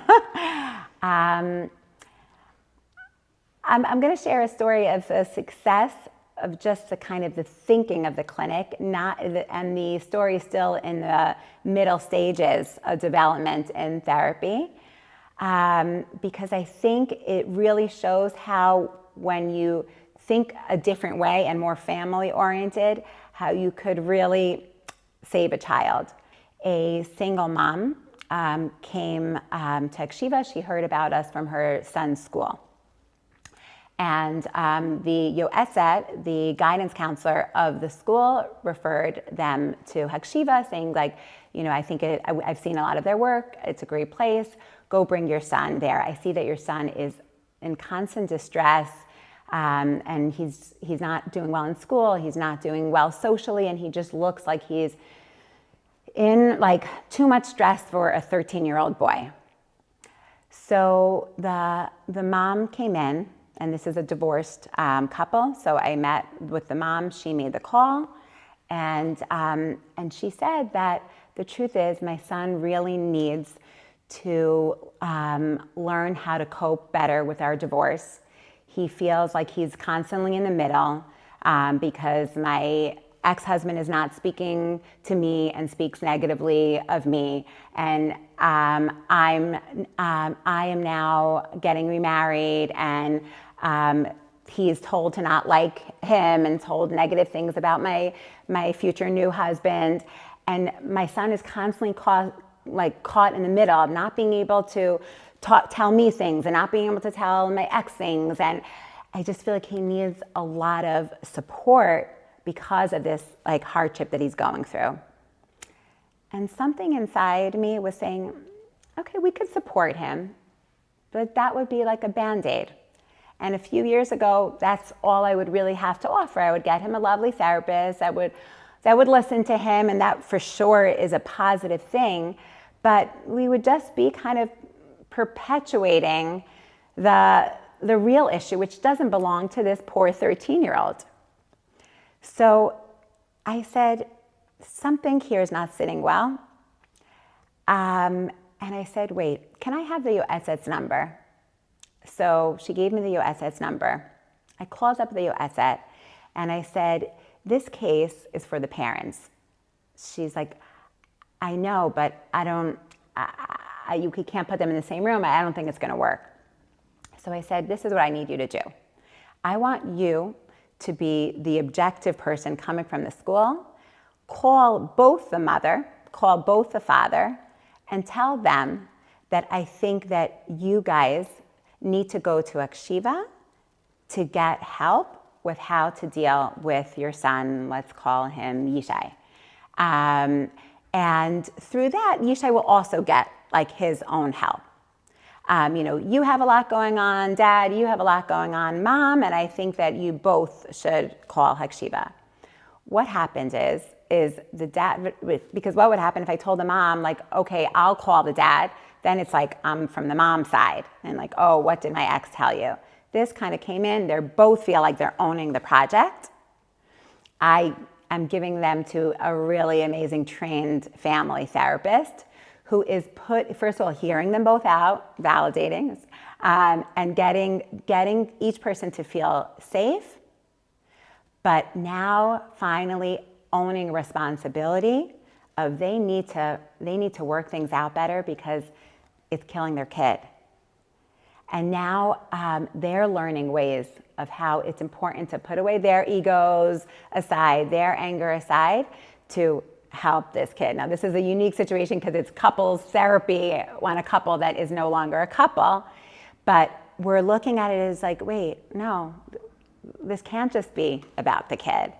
And my therapist reported to me already that he met with the kid in the beginning and now he met with him now, and he's like, this kid doesn't really need therapy. He's a great kid. He's a great, great kid that really has a lot of resilience, but his home was a mess. But his own inner world is really, really healthy and strong. So he doesn't need the therapy. He just needs his family to figure out how to better work this system. Finally, why do you believe it's important for people to support Hakshiva, and what impact does their support have on the wider community? Well, as I said, I've been here now for about 19 years, so I really, really get to see what goes on, both in the scenes, behind the scenes, and this place is a really kulo chesed. It's there to help the people. And it's from the top down. I'm blessed, and I think that's the reason why I haven't left. People are like, you're not getting bored, or I'm like, no, I'm still excited. I still feel passionate. I still feel proud because this organization is the real deal.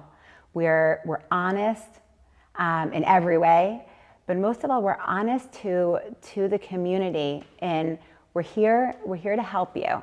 And I also just see that, when I just recently spoke to the CEO about a new initiative that I want to make, and I feel really it's really, really important in working again with what we're going to call it the Merkaz Horim V'Yeladim.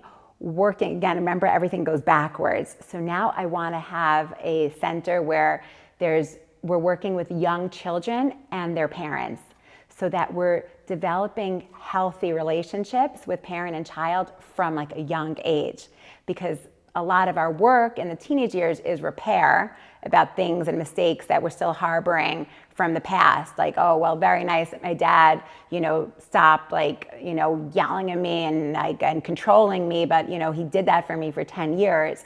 And I don't want to forgive him so fast. So if we could kind of help the young child and help the parents through dyadic work, I feel like that could also just prevent so much and like we keep saying, just build resilience from the start, really from the get-go. So we don't have real money for this program, and I'm begging the CEO, but now's the time to do it for various reasons. I really, really want to start it next year. And he's like, okay, let's do it. I'm like, do we have the money? He's like, not yet, but I believe that the community needs it, and we can't turn our back on the community if you're telling me that that's what they need right now. And this is what I've been living with for 19 years. Just a pure approach to helping, to accepting, to really, because I work in the community that I live in, and people are like, isn't that challenging? And I'm like, no, I get to wake up in the morning and help my people, my nearest and dearest, and no one knows them better than the people that live with them. I know them. I know what they're going through. I know how amazing they are. I know all the other things that they're doing in the community as well. And that only makes me admire them and respect them more and see them holy. So I think that it really is a special and unique organization. I think I'm the proof that I'm still here. And so long that I'm living here in this community and alive and well, please God, I plan on staying here for the long haul. Bezat Hashem. I'm sure we're all richer as a result. Adi Khan, Director of Therapy Services, thank you so much. Thank you. It was my pleasure. We are back in the Hakshiva studio. Hope you enjoyed listening to Adi Khan, Head of the Therapy Services at Hakshiva. A very, very interesting and informative interview, not just about her own personal connection to Hakshiva, but about the way in which the program has become more grown into itself, expanded, and now is addressing more and more pushing the frontier areas of both the lives of young people, teenagers, wider family, couples, really very interesting things. Welcome back to our live studio where we are in the middle of our campaign to help Hakshiva raise money to continue the wonderful work they do, particularly this year focusing on resilience. As I mentioned to you earlier on in the program, the target is $360,000. Every donation you make is doubled. We are at $127,300 or thereabouts. We are 35% towards our goal, which is fantastic, but not fantastic enough. So make sure that you, if you're going to donate, do it. How do you donate, you may be wondering? Well, if you can hear my voice or you can see my face, then you must be looking at this page. And I'll sit straight, as I've been told in my ear. Sit straight, it's like being at home again. And underneath here, I can't see it, but you can, there's a little button you can click that says donate. Click that and make sure you make your donation to help us get beyond 35% towards 100% of our goal of $360,000. Every donation is doubled by some of our generous supporters of Hakshiva. Speaking of people who support Hakshiva, we are very privileged to be here in the studio live with the Naders, and they are here and we're going to hear from them basically now. So welcome to the Hakshiva studio. Thank you very much, Rabbi Mays. All right, thank you. So I really would like to ask you both a little bit about the journey. How did you come to be involved with Hakshiva in the first place? And yeah, let's start with that. Well, we've been involved with Hakshiva actually, I think, almost from the beginning of the organization.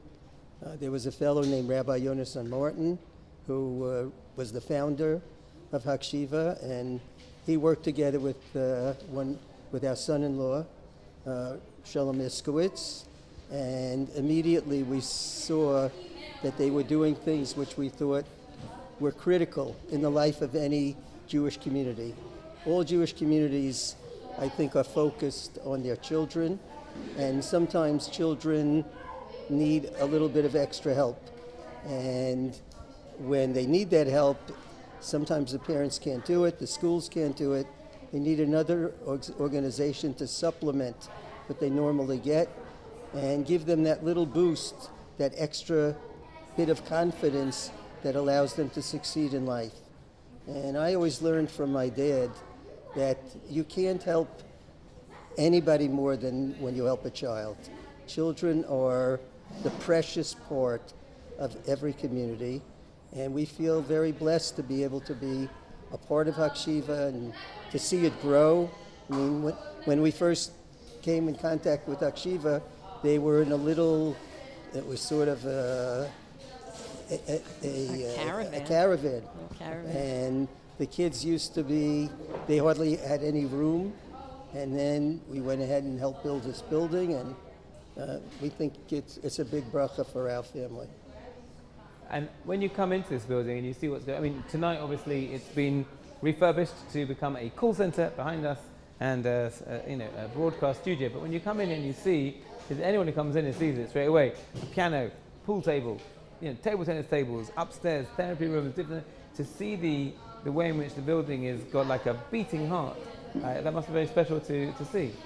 Yeah. Absolutely. It's a very special feeling when we come in and we see how lovely it is, and when you see young people here getting together, spending time, rather than being home alone or hanging out on the streets, they're in a place where they feel comfortable, and we know that they're being well cared for, and it's really wonderful.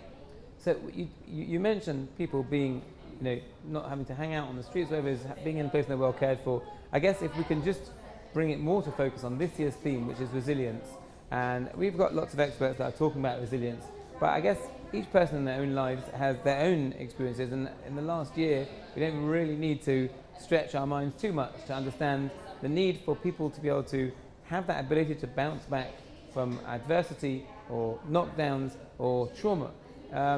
When you hear that theme in Hakshiva this year, obviously it's not new to any of the work that Hakshiva does, but I think sometimes when it comes into focus, what are your thoughts when you hear about the theme resilience?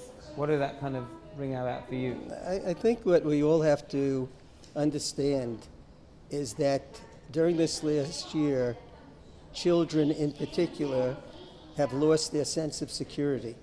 Last week, we took part in a symposium which was in Rehovot, where a sociologist who deals with the Mefunim from the north was talking. And he was talking about these families where they no longer have a home. Now just imagine, overnight, you have a home, you have a garden, you have your pets, and then the next day, you don't have a home, you don't have a garden, you don't have your pets, you're in a hotel room, 5 people in a small hotel room, and you have lost your total security. And what I think this social worker was talking about is how we have to help these people to bounce back. That's what resilience is all about. It's about bouncing back. I was a professor of chemistry. We talk about bouncing up and down rubbery types of materials, and I think children are like that. They go through various stages, and what I believe Hakshiva tries to do and does very successfully is find what angle they can work with these children to best enable them to cope. I think you summed that up so perfectly, not just in terms of the situation, but in terms of how resilience works. In terms of, being supportive of Hakshiva, these campaigns are very important because it really applies to everyone. Some people say, oh, well, I'm not in a position. So you don't have to donate a building. You can, everything's doubled. What would your message be to people who might be thinking, I get asked a lot of times to donate to things, I can't donate to everything. What would your message maybe be to those people? Well, first of all, you have to put it into perspective. Most of the people that I'm trying to get to donate to Hakshiva either come from the States, you could tell from my accent that I'm not from London, right? So they either come from the States. I can tell that you have this is not an accent. So oh, I can tell right, what the yeah. Or they come from Rehovot. And I think what they are sensitive to and what they appreciate is that they appreciate being part of Am Yisrael. And this year, I think the message, aside from resilience, is one of achdut, of unity. And it isn't hard to get them to donate here because they feel that many of these kids are part of their own families. So they want to help. They want to give money to Hakshiva because it's like when we lose a soldier during the war. I've gone to funerals this year. I don't even know the family, but it was like I lost my own child. I feel that's why people are willing to give, because they feel now that every Jewish child is precious, and that if they can help that child, they're going to go ahead and do it. And I don't think it's an issue of giving to Hakshiva and not giving to another place. I think it's an issue of trying to support all of the worthy causes. And certainly, Hakshiva is very high among those worthy causes. Right. As a communal institution that has chosen to focus on young people, in many ways it embodies exactly the things that people are looking. People often say, what can I do to help? And it's often the most basic grassroots thing that you can think of. People are helping in many ways, as you said. But here's something that's, in practice, someone pointed out that one of the ways to fight back is to not allow the tactics of terror to be successful. And part of that tactic is to have a long-term a long-term impact. And here, Hakshiva are trying to make sure that people have the ability to be young, to be kids, and to be happy. If I could just interject something very, very personal today. I don't know what happened in Ramat Beit Shemesh, but this morning I was awoken by an alarm, right? There was what we call an asaka. The sirens went off. And this was about 6:20 in the morning. And here you go to sleep at night, a plain senior citizen in Rehovot, and you're woken up by a ballistic missile coming into you from, of all places, Yemen, from the Houthis, who don't even know right from left or left from right. And that's what we have to deal with here. And therefore, we are all in this together. And when a child is suffering, I'm suffering. Whether that child is my son, my granddaughter, or your son or your granddaughter. And everybody here wants to help, and that's the most important thing. Sometimes I think in the news and the media, where they emphasize all of the fighting in the political area, political arena, they don't understand how united the Jewish people are right now since this war started. Can you just go on, how did you feel this morning when you were woken up at 6:20 by a siren? It was a little frightening. You know, I actually last week I said, thank God we were able to walk the streets and not worry about alarms and rockets falling and that things were quiet, people were out, life was going on. And all of a sudden this morning, it was shattering. And I mean, this whole experience with the war, I know for myself, I can, an older person, I deal with it. I'm able to talk about my feelings. But very often, young people cannot express their feelings. And it has been an extremely stressful year. And when they have a place and people to talk to, this is what we have to do. We have to build that resilience. We have to bring them back to the level where they feel comfortable and don't feel such stress. If I might just add something, I think one of the visions of Hakshiva is intervention. In other words, you don't want to wait until the situation reaches the point where it's really a crisis situation. And we have a whole bunch of programs in Hakshiva where we try to intervene as soon as we see that a child is showing some signs of discomfort, dismay, uncomfortableness. And that's a very important thing. I mean, you mentioned this, that suddenly it's shattered, and you think, I have the ability to deal with this, but many people can't. Some of the issues that have come up is that even the parents sometimes, they're also very anxious. Often they're more anxious than the children because some of the parents are more in tune with what's going on in the news, they're following it more closely, and so they have to somehow process this themselves, and they have to be there for their children and show strength to their children while they themselves are feeling that anxiety. So it's quite a balancing act in many ways. Have you experienced that at all, the balancing act that people have to go through? Because Hakshiva have continued to work not just with young people, increasingly with couples, with parents, because they also need... One of the issues that came up when we were having this discussion last week, so you have to picture this. This was a group of, I would say, 75 older people and a sociologist, really a clinical, psychological sociologist. His name was Mike Roper. You might have heard of him. He writes for the Jerusalem Post. And he said that one of the issues that people have to deal with is that they've lost control. We as modern people, well, first of all, as Orthodox Jews, we know where control ultimately lies. But still, I think if you would talk to the average parent, the average adult, they would like to say, I have some control over my life. What the war has done to many families is taken that control away. And the children sense this more than anybody.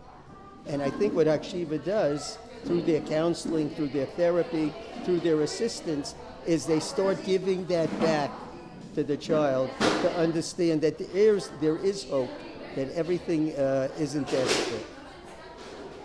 So we are about to go to our next interviewee, but before we go, what message would you have to people out there who are hesitating around the donate button?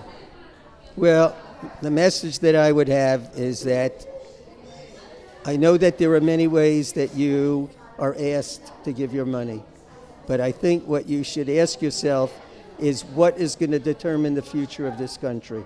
And what's going to determine the future of this country is the health of our children. And if you can give money to help children, I think that it's money well spent. Dr. and Mrs. Nader, it's been a great pleasure to have you here live in the studio with us to experience the excitement and what's going on in the air, and hopefully we're moving very swiftly towards our goal of $360,000. We'll be back in the studio live, but in the meantime it gives us great pleasure for you to be entertained and informed by the interview with Yossi Wachtel. You'll hear what he gets up to. This is part one, and we'll be back for a break very shortly in the middle, and then we'll have part two. Join you soon. I'm here with Yossi Wachtel, the Director of Teen Services at Hakshiva. Hello, Yossi. Hello, Mark. Good to see you again. I've probably asked you this a couple of times, but what inspired you to join Hakshiva? Wow. Beit Shemesh have over 52% of their population under the age of 18. Only 5% of the population of Beit Shemesh are elderlies, which leave us to deal with many, many, many teens and young children and young couples and young families in this city. It's the second to the largest city of growing population in the country. So for me to come into this city 17 years ago and seeing the growth, I wanted to be the positive force to be able to give as much as I can from myself to this huge growing population. Wow. So in terms of the department that you manage, you direct the teen services in Hakshiva, what are the main goals of your department, and how do you see those goals making a difference in the life of young people and the families that you work with? Our department deals and helps many different variety of different children, parents, and families. We have our youth centers who work at nighttime, from 7, 8 o'clock till 12, 2 in the morning. Rama Aleph, Rama Gimel, different hours, different days, different groups, giving them a place to be, a place that they can call home, a place that they can feel safe. Out of those hours, there are many, many hours all day. I sit with parents, I sit with teenagers, me and my staff, everyone individually. We find exactly the right type of teenager to the right exact type of madrich or madricha who can meet them individually on their own times, not in the group settings. And we give them, and we learn them, and we hear them out, and we sit with their parents. Many times what we find is a very big difference, big par between what the parents see and understand their child and what the child sees, how the parents see him or her.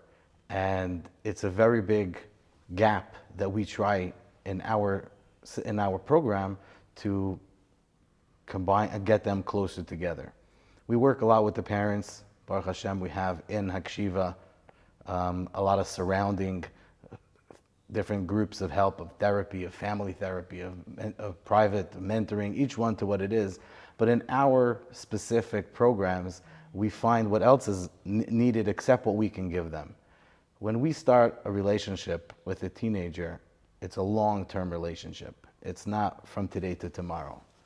I could just say that just last week, I sat with somebody who I haven't seen, and I didn't remember where I know him from. Sorry. 3 years ago, I sat with him, and he was home for a while. He wasn't succeeding in yeshiva. And his parents said, listen, anything we tried, there's nobody to talk to. And he came to sit with me, and after 2-3 hours sitting with him, having a good time, and really seeing the difference that he feels to what his parents see in him, he felt what's right for him, and he found what's good for him. I personally wasn't the one who came up with the idea of what he should do and where he should go. After sitting with the boy for so many hours, I was able to help him build his resilience for himself, for his life of where he is today, with his parents, with his teachers, with the rebbes. And he came to give me an invitation to his wedding. So I've met him along the way. I've been in touch with the parents along the way. We've met afterwards. They were worried something's going to happen again. And we built together with them, with the parents, with the child, along the way. I was even in touch with the yeshiva to make sure to give him a gabbai job or some other thing to give him a little bit more of what he needed. But that is the little bit of what our program does. We sit with the individual. We feel the difference between him and his parents. Many times there is, many times there isn't. Many times there's differences between the parents. The father wants one thing and the mother wants the other thing, and the kid can't. He doesn't know what to do to make both of his parents happy. And it's difficult. One parent wants this type of yeshiva, one parent wants this type of army. It's very, very difficult. We're in a very, very mixed community, a wonderful, beautiful crowd of people, and there's everything. And you want to be able to fit in. The situation we're in right now in the war after the pandemic, what people are going through are very big, are very different. Us as adults could understand. I know people who wash their hands much more now than ever. I know people who come home from shul on Friday night and wash their hands. Many people do that all the time. I know certain people who've done it only since COVID. I know people in shul that go like this a lot more than actually giving you a good Shabbos or a good morning. People take things as adults, they know how to deal with it. As children, not necessarily everybody knows how to deal with it. My own child learned Aleph Beis on the phone. Aleph La'aziz, Mem La'aziz, Daled La'aziz. That's how they taught him. And it's very difficult for a kid. And when he came back into school, there wasn't, $1 million programs of how to let them into it and understand what they really know. It's difficult, it's hard. So different ages suffer from different things. And those are the parents feel it and see the differences in their children.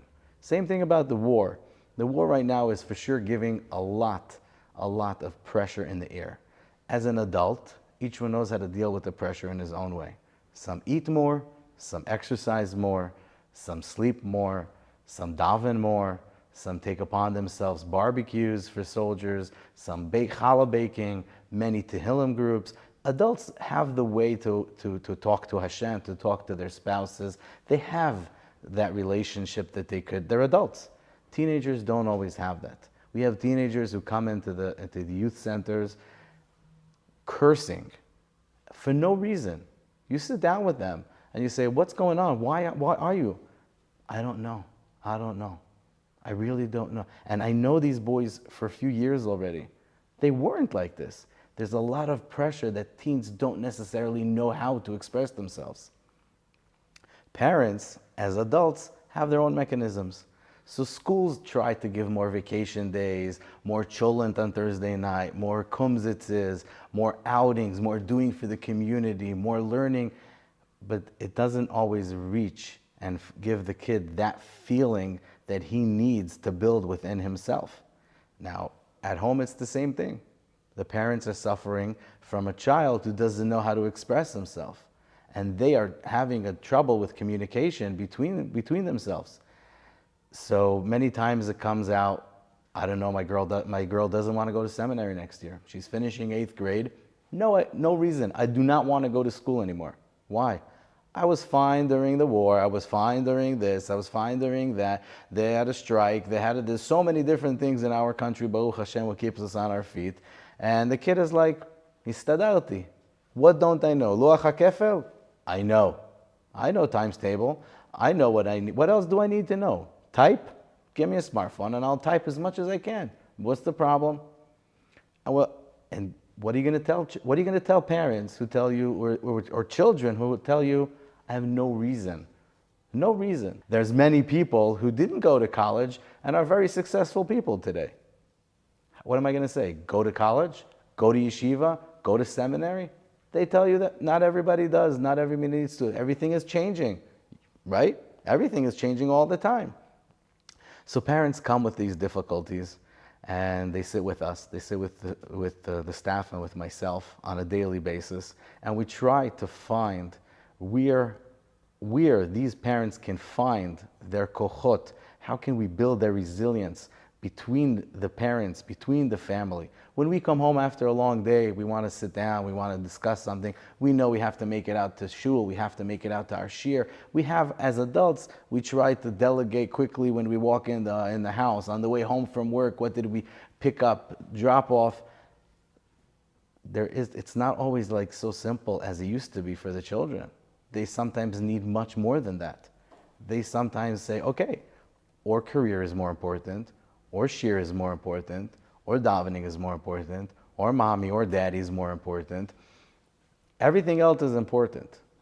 Soldiers feel that way, spouses feel that way, yeshiva bachrim feel that way. Everybody feels that there are other people because they don't have time. And life is such a rush, there's no time. Even on a vacation, where are you going to go? What are you going to do?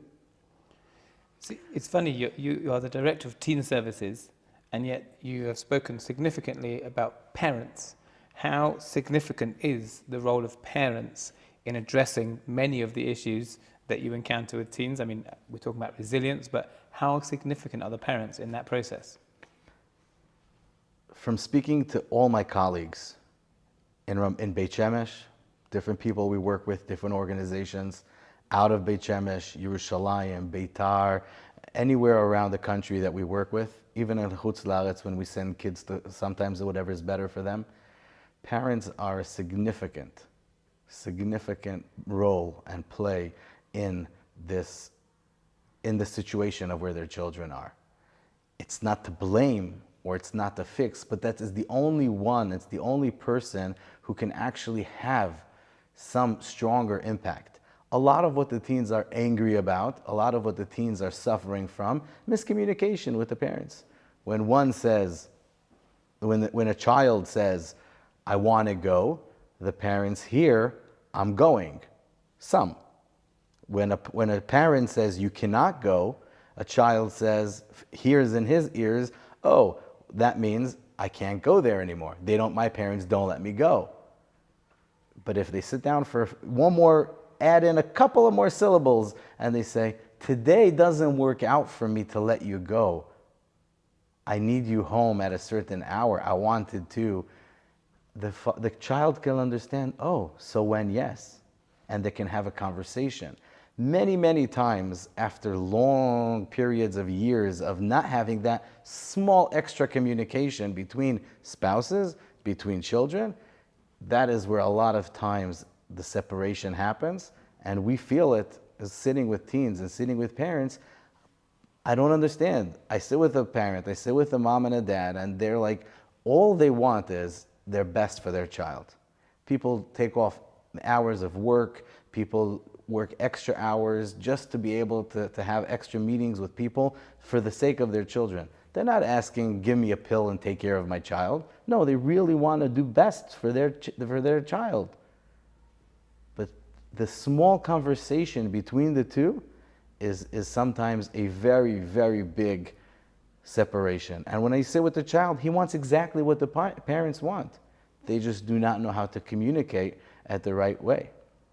So many times what we do is sit and I do not like to use the word mediate, because I like to use the word have a conversation together. We really talk out everything, and we put away the emotions, because there's a lot of anger and a lot of misunderstanding and why, and I told you and I gave you and I let you and I was for you, where are you, but you never, and I told you. There's a lot of that. There's another big topic that I have to bring up as well to answer your question is we see a lot of parents who are suffering with not knowing of what to do when. What do you do when? I found a cell phone under my child's pillow. What do you do when my kid doesn't wake up to school anymore and there's nothing I can do to wake him up? I'm yelling at him, I'm promising him, mivtzaim, whatever it is, he's just not willing to go. What do we do? What do we do right now? We'll come and discuss it, but right this moment, what is the right act to do? Now, there's a lot of anger of My child's not succeeding. He's not waking up on time to school. My child's not, he's hiding from me so many different things. Who knows what he was exposed to? We discussed we're going to get him a phone at the right age, but what happens now? Did we lose all our trust with him? Do we take it away from him? Is it even his? Did he steal money? How does he do that? What's with the siblings? Did they also were they affected from it? Which is his friend? It's that friend. I told you it's that friend, and you hear that on a daily basis. It's that one friend who took him down. It's that one friend who I knew from beginning, and I said, don't not let him to go to that house. What are you going to do? You can't, there's no magic to actually say, you know what? Let's erase that kid's number from your phone and never talk to him again. You see him in shul, or in school, or on the block, or wherever it is. You see him all the time. And it's very important to realize all of this is really parents. There's a lot that the parents have to know how to use, which terminology to use to their children. Not, you can't go, I don't let you go. Today doesn't work out. I would love to go with you to the beach too. I can go on Wednesday. What do you have? What could we do? There's a lot to be able to discuss with each other that you can really build very, very strong relationship, very strong resilience, that the parents can help the child learn how he could become closer to them and they can be closer to him. So I'm going to just say again, a lot of what we do here is sitting with parents and with teens to find the right solution for that specific family, for that specific child. It's not a specific derech that we are pushing for. We are pushing for the right direction for that child. What is going to be the best for him? Is it going to be the best for him? A yeshiva, a school, this place, that place, whatever is good for that kid, whatever works for that family, we want them to be able to feel and we want them to be able to fill their full potential as much as possible. That is our goal. One of the strongest elements of building resilience is stability and security.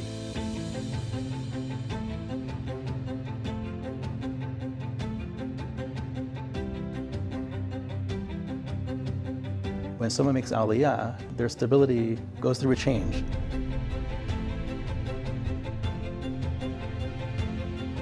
And what's beautiful about Hakshiva is that there are so many different parts of Hakshiva that can help a family in different ways.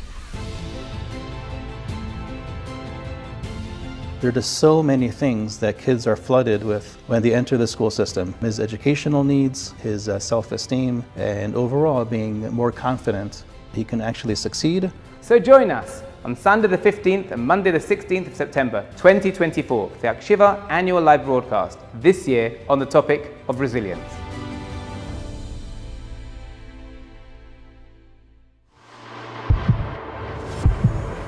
In response to the strikes, Hezbollah fired a barrage of 30 rockets this morning at northern Israel. The Israeli Air Force later struck a Hezbollah rocket launcher. The back and forth is putting Israeli forces on high alert.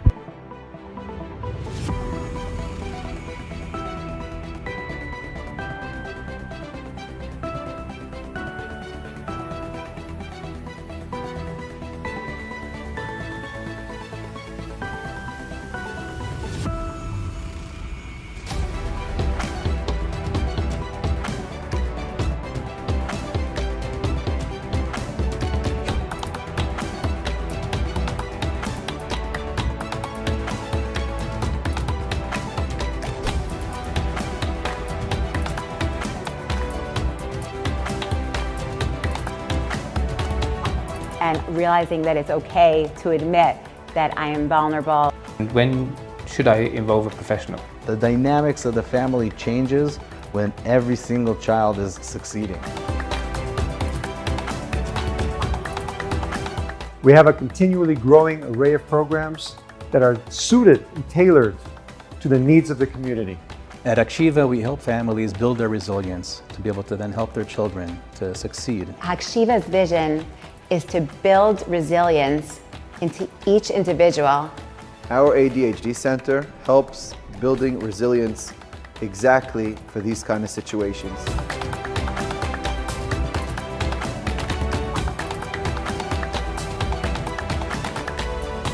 Hakshiva builds the resilience that is so needed in these hard and difficult times.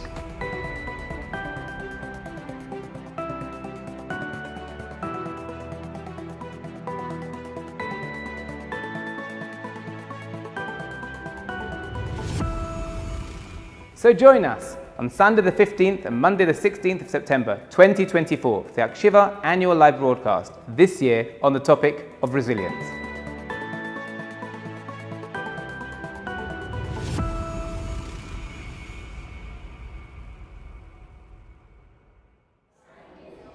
Welcome back to the Hakshiva studio. Sorry to interrupt. I know you're enjoying the interview with Yossi Wachtel. We'll go straight back to that after this short break where you get to be distracted by me. I guess the distraction isn't really a distraction. It's actually bringing you to focus if you're enjoying the evening. And I guess even if you're not, it's a chance to help support Hakshiva, as you'll see over here. Donate now. Now, I guess, is probably now.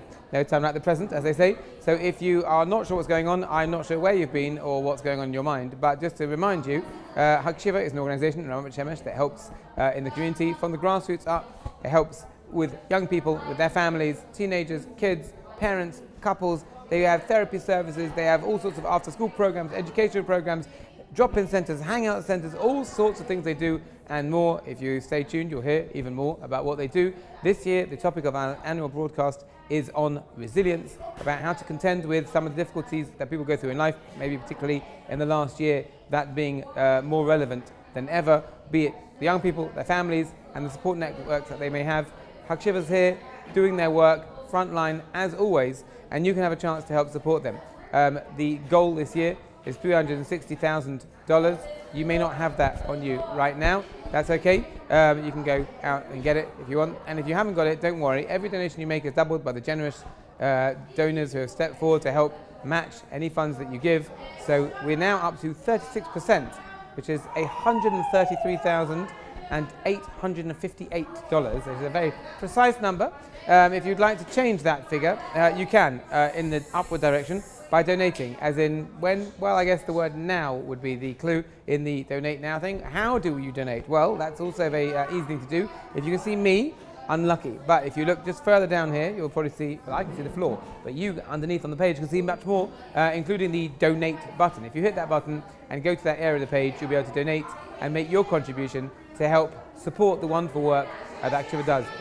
In addition to our interviews that you'll see on your screen, we also have live features going on in the studio. Before we had a chance to catch up with Dr. Nader and his wife, who are very, very long time supporters of Hakshiva. Coming up is Mr. Heyman. Will come up.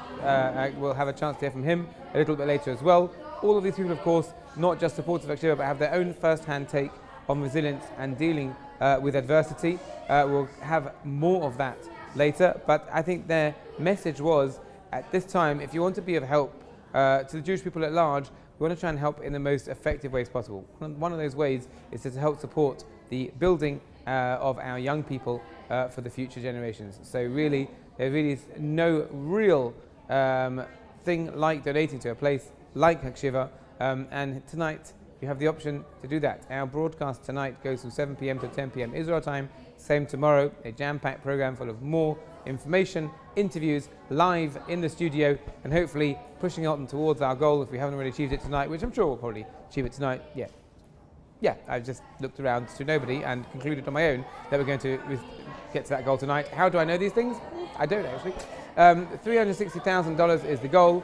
We're about 36% of the way there, $133,000. So if we want to get at least halfway there, we want to get up to about $180,000 in the next few minutes. So if you've got, I guess, $23,500 spare, donate it now. We're doing double to 47, and that will take us up to $180,000, and we can then say we're halfway there, which may sound familiar as a lyric or as a concept for you. In the meantime, we have been hearing from Yossi Wachtel, displayed on the screen over here behind me, and we're going to have a chance to hear from him in part 2 of the interview that we had a chance to catch up with him. Very interesting things. He is very experienced, works in Hakshiva with young teens, They have a whole program for boys and for girls, really very interesting things they do, and talking about how some of the more recent events have maybe affected their lives, affected the frontline work that Hakshiva does, and the ability to help them to build their own powers of resilience to go on to lead successful and happy lives, please God. So without further ado, don't forget to donate. I may have mentioned that once, twice, or 1,000,000 times. I'll mention it again, don't worry. But now that you've had a break in proceedings, I think it's a good chance to catch up again with part 2 of the interview with Yossi Wachtel. Enjoy. So you've mentioned a lot about the need for young people to have resilience and how important the role parents play in that is. Now, there might be many parents watching this that think to themselves, he's kind of describing my family, my child, me as a parent, whatever it is. I'd like to do more. In practical steps, what do people do if they hear this and they think, yeah, I should do something about this? What do I do next? There are many rabbis in the community who send parents to us. There are many schools who send parents to us. Our number is 992-5152. You can just call up and they'll schedule you a meeting right then and there with the right person for you. It's not that you need to get to a certain stage and only then, Bituach Leumi says, okay, you could. There's no stage that you need to reach. It's a very simple process. You pick up a phone and you reach Hakshiva, and we're here for you. We're here for the community in any shape or form. Do you ever have people that might be surprised and say, I didn't know Hakshiva can do something good for my kid. I thought Hakshiva would do something else entirely? Definitely, on a daily basis. I'll go back to the first question you asked me today, which was, why did I start? How did I come? Why Hakshiva, Yossi? And I gave you nice numbers of Ramat Beit Shemesh of where we're holding today. But Hakshiva is not able to send out stats and pictures on a daily basis and say, hey, look, I just sat with a couple that. The advertisement that we're able to do is very minimal. And therefore, there's many people, even very close to me, that don't know all what our organization does. Some people see me in the street talking to a certain kid or a certain parent, and they say, oh, we're not there. That's not us, so we're not going to turn to Hakshiva. The truth of the matter is that those are the people we talk to outside. The one who come into our office are the regular, everybody is regular. The people who come into our office are everybody. You don't have to wait until your child is not coming home late at night. You can just say, hey, I'm really not able to connect with them. How was your school? Good. What did you do today? Learn. We get that. Every parent gets that. Every family has that kid. How was school today? Good. You have any homework? No. Okay. What are we going to do now? I don't say the answer is call Hakshiva. No. The answer is you have to sit down and talk. But if you tried that, and if you tried to open questions, and that shiur you heard, and that rabbi you spoke to, and you still feel I'm not able to connect with my child, that is a perfect time to call Hakshiva. That is a perfect time to dial and say, hey, my child and I, only my husband is willing to, talk to him. He's not willing, it's not working out. There are many parents who cannot learn with their children. It's difficult. Or that the style of the Rebbe is different than what the kid learned, than what the parent understands. One father reads it and says, okay, and asks some questions. Oh, you don't know? And it doesn't end good. And that's on a daily or weekly basis. Some parents have that 1 hour of learning on Shabbos afternoon. They want to pick stuff in all their children that they have. Each one 5 or 17 or 12 minutes, or that's the time the kid wants to go play with all his friends on on Shabbos afternoon because there's nothing else to do. It's such a long day. And no, now is learning time. The only hour of the week. So everybody's working. Everybody has a stressful life. Everybody's out. Everybody's learning. Everybody's very, very busy. But let's be honest. We really want the success of our children. all what we go to work for, all the parnasa, everything we do, we really want our success is in our next generation, is our children. And we really want to invest in them. How much time do we really put into that? How much time do we really, really devote of thinking, of planning? Just think about a young couple who are about to propose. Hours of phone calls, of balloons, of the hour, of the direction, the photographer, the ocean, the sun, the friends, which music, which lights, which candles. Is it going to be windy? Go a night before to check it out. It's a big moment. But how many moments of that do our children have? He finished a big test. It can be in Gemara, it can be in math, it can be in English, it can be in history, it can be in college. What do we really, okay, let's go out to eat together. All right, so that's the gift, to go out to eat. It's wonderful. I'm happy to go out to eat all the time. But is that really what we're investing in? Is that what we're giving? So a lot has to do with investing more, spending more time, and thinking about it and learning about it. So in terms of the work that you've done over the years in Hakshiva, can you maybe share like one success story that maybe personifies the work that you do? We had a group of girls who dropped out together from school. 4 to 6 girls decided we're not going to school anymore. And there was nobody to talk to. They sat in the park, waited till the day the school ended, and came home. Day after day, week after week, sitting in the park during school hours is not the healthiest place to hang out. It ended up being many more hours later at night. There was nobody to talk to. Parents tried to give them, bribe them, separate them. There was nobody to talk to. A group of girls who we're done. We're done. We're happy. We don't need anything else. We had our staff go down there and sit with them and buy them some drinks and say, hey, why are you sitting outside? There's a Hakshiva up the block. Why don't you come? Hakshiva? Where? What? Listen, come. This is my number. Let me know when you want to show up. I'll make sure that it's the right group for you. Come. And that's what happened. They called. They came over. And they've been building a tremendous, strong relationship, every single one of those girls, with a different one of our staff. One connected to her, one connected to her, one connected to both, one didn't connect, and we needed to find the right person to connect with her.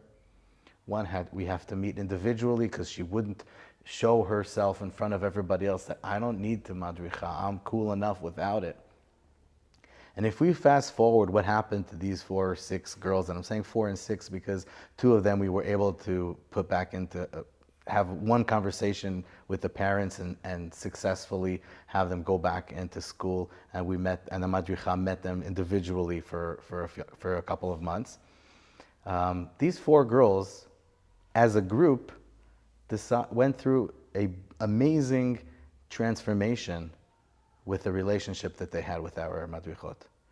They opened up to them. They really explained them why they left school. They really shared with them their problems. They explained why they can't talk to their parents about it. And we were able to work with them and successfully, really, to finish a whole entire 12 years in school after missing many, many months, close to half a year of not being in any program. To have a full Tudat Bagrut, to have, for whoever of the group was Matim and went to that place, to have a full success life that are able to graduate and move on. It is a success that these girls are also with a better relationship at home, also a better relationship with themselves. They know how to express themselves. And for us, we feel that this is the end of a year. Last year was the end of the year. Every beginning of a year, every middle of the year is a beautiful time to take these children and to say, look till where they got. We're able to put them back into the system. For us, that's a beautiful success, to help these children end another year full of asiyah, full of doing, full of resilience. We had that boy who we got a call from the Rosh Hashiva, and he says, "Is it true?" And I hear that I'm on speaker with other people around, and he's putting me on the place. I have no idea if it's Rabbanim, if it's the Bachrim, if it's parents, I have no idea who's on the other. I just hear and say, "Is it true that you have basketball every Friday night, every month, excuse me. Is it true that you have basketball every Monday night?" Yeah, we have a partnership with Apol Yerushalayim, and they have a coach that comes and plays with the boys, and then they come and chill out in the youth center, and they're open to talk because they're physically ready for it. He says, "Is it a place for my son? Is it a place for my bacher, from my yeshiva?" So I told him, again, I have no idea who's listening to this. The basketball aspect of it is perfect for your bacher. Thank you, and hangs up the phone. I don't know what that means. I call up right away Liel, who's in charge of the groups, and I say, "Is there a boy from this yeshiva in the basketball?" "Yes, and we're not sure if it's good for him." And we discussed it with his Rebbe, and his Rebbe is not sure. I said, "Oh, okay. And do you think it's good for him?" "Yes, it's great. We discussed it in our last staff meeting." This boy has a VIP service. He leaves yeshiva, he comes, he plays, and whenever he needs to use the youth center during off hours, he comes with a couple of friends. We give him to use the space with one of our madrichim over here. And today this boy is, again, finishing another year of success in yeshiva. His parents are so blessed that he has such a kosher outlet who gives him the koach to be able to become who he is today. He's since then moved out of the neighborhood. He went to the next stage of life, and he's not on a daily basis here. But I get calls from him all the time. He comes to visit. He comes on Purim. And he is a boy who feels that without that, there was no way he would make it through his teen years. Without an outlet that he can use, without that relationship, without that okay from the family, from the yeshiva, that he's doing good. He found the right outlet for him. That is what we are. We help build resilience for children, for teenagers, for who they are. So why do you believe it's important for people to support Hakshiva in the work that they do, and how is that positively affecting the wider community? The reason to support Hakshiva is because we are helping all day, late nights, every single child that comes through our doors with all what we have. And what we have is limited. And the more we have, the more we can help. Our community is growing tremendously. And the only way we can continue helping and growing is with your support. I will say, there's another way to support. There's a way to look at other kids in the community in a proper way. It doesn't matter if he dresses differently than what you would expect. That's a way to support your own community, except helping financially our organization. When you see a child who's having a hard time, don't, my kid shouldn't get close to him. You're right. Maybe you should, maybe you shouldn't. But you can. You can be nice to him or her. You can make sure that he has a good feeling. You can make sure that he's welcomed. Supporting Hakshiva is supporting your own community. Supporting Hakshiva gives you the ability to have a better Olam Haba, because you are actually saving lives. You are saving neshamos, you're saving parents, you're saving shlom bayis. When a child is having a hard time, it's hard for a lot of people at home. It puts stress on everybody around. So just imagine that little bit that you can squeeze out of yourself, more than what you would have. But if you can realize what a big impact that is doing on the whole entire family, the dynamics of the family changes when every single child is succeeding. And with your support, you can help many families and individuals succeed and feel better and grow. That's why it's very important to support Hakshiva today more than ever. Amazing. Yossi Wachtel, Director of Teen Services, thank you so much. Pleasure, Mark. Good to see you. Good Have to a see wonderful you. year. Amen. Chen Lamar. This campaign is about resilience.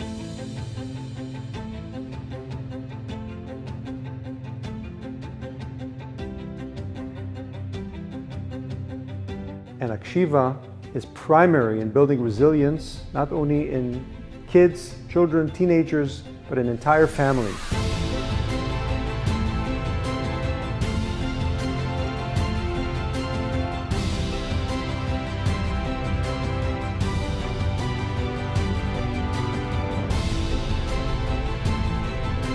Our mission at Hakshiva, after 20 years of being here for the community, is to continue to build resilience. So join us on Sunday the 15th and Monday the 16th of September 2024 for the Hakshiva annual live broadcast, this year on the topic of resilience.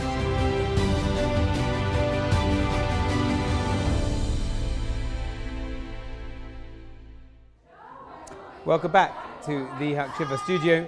Hope you enjoyed that full interview with Yossi Wachtel, both part 1 and part 2, to hear very much about the programming that Hakshiva does with teens, the kind of work that he does, and how the work in Hakshiva has grown, how he came to be involved in Hakshiva, and talking about this year's topic and theme, which is resilience. As you'll see on the screen behind me, the team is also very important, but I wanted to say the word theme. The theme this year is resilience.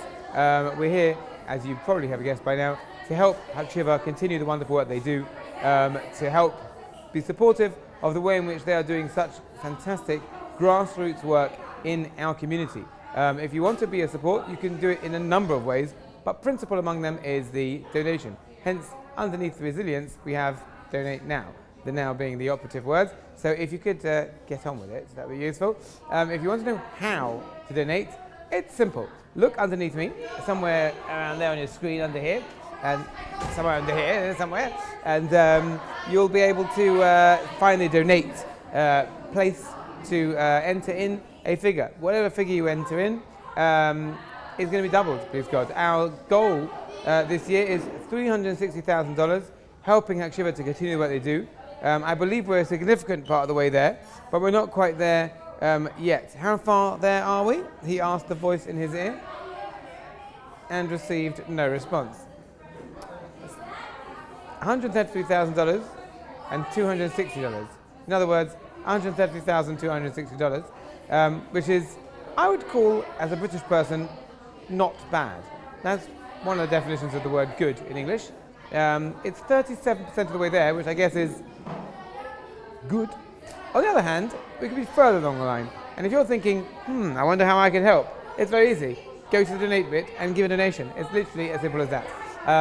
If you have any friends, that is a good thing in life. It's also good if you want to let them know about what's going on. Send them the link. You can go to hakshiva.org and you will come up with this page.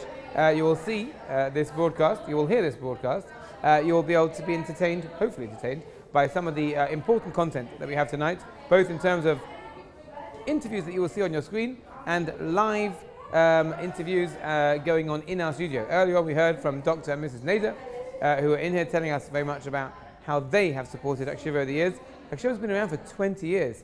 Difficult to believe. I mean, when you hear me talking, it feels like 20 years just after the first 2 minutes. But really, Hakshiva has been building their program for 20 years and continuing to go from strength to strength.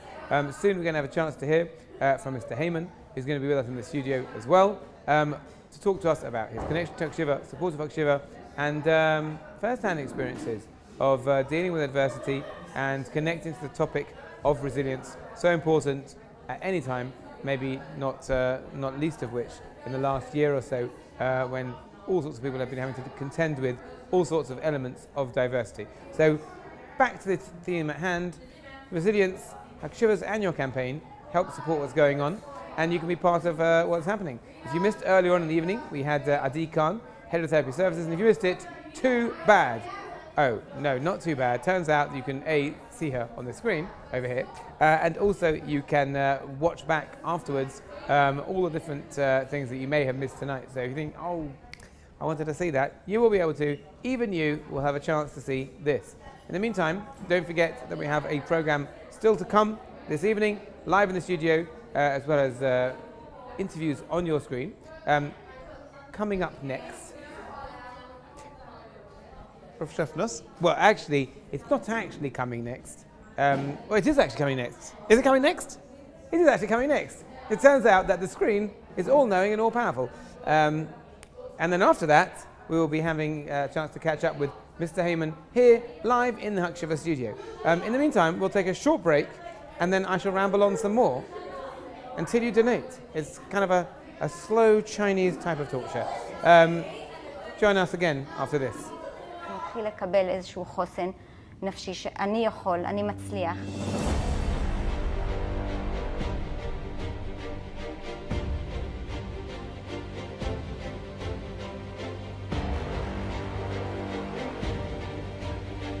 מאוד חשוב לתת לילד את החוסן הנפשי, לתת לו הצלחות בלמידה. ברגע שהוא ירגיש טוב עם עצמו, כך הוא יהיה יותר מקושר ויותר מצליח.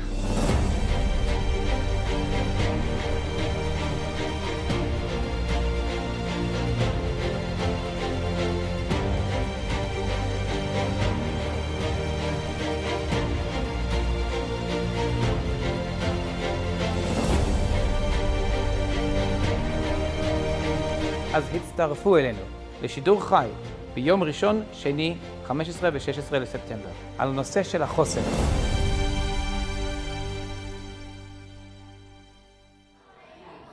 תודה שהצטרפתם אלינו שוב בשידור חי של הקשיבה. Whoops! There he goes again, speaking in Hebrew, because that was one of our promotional shorts in the Hebrew language.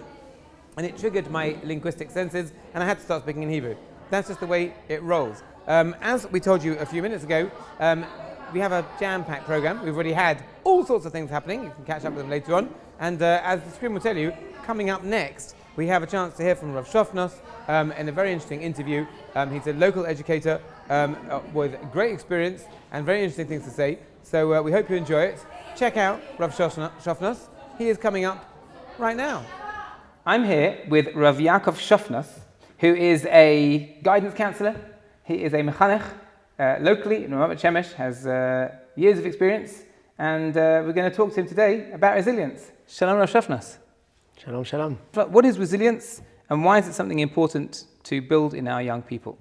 Resilience is the ability to bounce back from adversity and to adapt to challenging circumstances. It's this innate skill that we have. It just needs to be practiced and challenged, and it gets stronger over time. And it's important because, well, life isn't fair. And life just presents us with all these challenges and circumstances that are not up to us, yet we have to live through them. So it's a survival mechanism of sorts, or it's a functional mechanism that we all, you said innate, we all have it, but it needs to be developed, maybe in some people more than others. How important are parents in this process in terms of being role models? And I guess, what can parents do to yield the best results of bringing resilience into their children? So children look up to us as parents. They copy us. They feel what we feel. We're very important role models in developing our children's resilience. It's how we react to circumstances that aren't expected for us. It's how we accompany them through the process, through circumstances that are unexpected for them.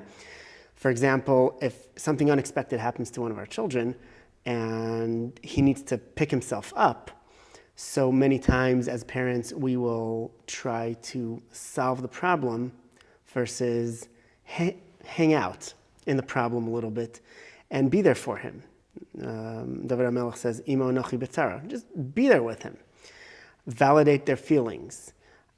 Offer counseling.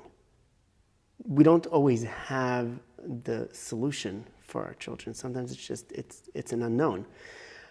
Being there for the children is something that allows our children to become stronger because they're practicing this bouncing back and they're practicing the adapting. It means that someone is with there holding their hands for them, but they're powering through it. I work in chinuch, so I'm going to ask this question on my own. Do you notice a difference as generationally we've moved on, that young people nowadays need more assistance in building resilience? Because the way you just described it was stop solving people's problems and give them the tools to work through adversity themselves. Do young people have that opportunity nowadays like they used to? The world these days is more confusing than it's been when we were children. In many ways, kids are more resilient today than previous generations. But in other ways, we've seen kids reach out for help more than other generations. We tend to say that when we were kids, all we needed was a skipping stone and an empty lot, and we were busy for weeks. The kids today face different challenges that we didn't face as children, but on the other hand, there's so much more knowledge by the professionals and by the parents to allow and help their children get through these times. Parents often say that their child's being secretive, they're shutting them out, they're giving them one-word answers, they're kind of being a bit evasive. How effectively can parents try to engage with their children if the children don't seem to be in the engaging mood? The secret doesn't lie in trying to crack open, metaphorically speaking, your 15-year-old son or daughter. The secret lies in when they're 5 years old or 6 years old or 7 years old.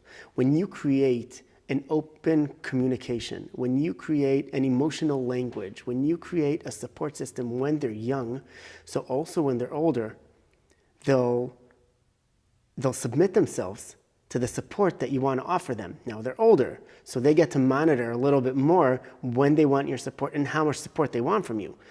But it doesn't start when you're 15. Therefore, if you are a parent of young children, this is when you start. Now, it doesn't mean you're being their friend. It means you're being there as their role models. You're being there as their counselors, their guidance counselors. You're being there as a supportive figure throughout the journey that they go through as they grow up, and that's giving them the tools and not solving it for them. Just to voice what some people might think, well, thanks a lot. I never saw this interview till my son was 14, till my daughter was 16. I didn't do this when they were 7 and 8.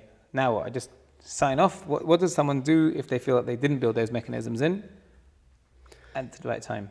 So I think the first thing is that parents, they know this, but it's very hard to execute it. It's whenever you converse with your 14 or 15-year-old, don't be judgmental. Whatever it is, it could even be a situation where you feel like you're not being judgmental, but you are. Now, judgmental is not something that is textbook, because I've had parents tell me, I gave them a compliment. Okay, that's exactly the opposite of judgmental, but the kid is still translating it as to being very judged and being evaluated by certain standards that my parents want me to be. So that's the first thing. Don't be judgmental. Secondly, talk to them eye to eye. Because at some point, you don't expect them to follow you. Because they're young adults, but you want them to follow you. And leadership is not acquired by force. Leadership is acquired by leading. And when you lead, and our great leaders never asked themselves or never appointed themselves to be the leaders, they started leading. People followed them. And be that for your child. Be a leader for your child. It requires compromise. It requires having a unified front with your husband or with your wife. It requires for you to reevaluate or choose your battles, what you're going to choose, and taking into account there are other kids at home and they're their neighbors and their schools and other, life demanding situations that we need to solve, but you need to reprioritize what's important. So you spoke about a unified front. Maybe in a minute we'll talk about parents, but what do parents do when they have a family and one child seems to be swerving, the other children are doing well? How do they make that balance about giving attention to a child that needs attention, but also not compromising on the rest of the family? So it's a very good question, and there are many variables as to define what the right answer would be. When you're saying one child, how old is that child? How old are the siblings under him? When you say swerving, that can be explained in different ways. But what we want as parents, at the end of the day, we all want our kids to be healthy, and we all want our kids to be happy, and we all want our kids to be successful. We all want that for our child. But the home needs to be a safe zone. And it needs to be safe for the child who's being challenged, and it needs to be safe for the other children in the house. Safe is something that a child feels comfortable in. A child feels like he's accepted there. And finding that balance between the need of one child and the need of another child, in it really lies the different needs for all of our children. It's a case where you need individual counseling to understand exactly how to maintain that balance. But maintaining that balance as a safe environment for all of your children is where you would start from in order to balance it. Okay, so what does a parent do if they're trying to do this balance and they see that a child has fears or anxieties, but the parent themselves is affected by the same fear or anxiety, which may not be disconnected from the fact that the child has that? Right, so the first step, the fact that the parent can identify that their child is anxious and wants to help them, that's the first step in order to be able to help him. Sometimes it requires the parent to get help, to get counseling, to get guidance, but till then, and we know that sometimes it's a long process. It's not something that happens overnight. It's being able to not give away the way we're feeling, meaning it's to flip a switch and say, now I'm in mom mode, now I'm in dad mode, and this is what I need to do for my child right now. I'm allowed to be a human, and I'm allowed to give space to my anxiety. But in front of my child, I need to have a plan. Now, sometimes talking out that plan is with someone else, but it's, like I said, listening to your child, empathizing with them, giving them the message that I'm here for you, everything will be okay, even though we don't know, even though they don't believe it. Parents don't necessarily, it's very hard for them to say everything will be okay when they're having trouble to accept the fact that everything will be okay, but understanding that deeply, that right now you are in mom mode or you're in dad mode, that is the first thing that you should do when you need to offer stability and support for your child. I guess it treads a bit of a fine line, because you're saying even if they don't feel it themselves, they have to find a way to present that to their child.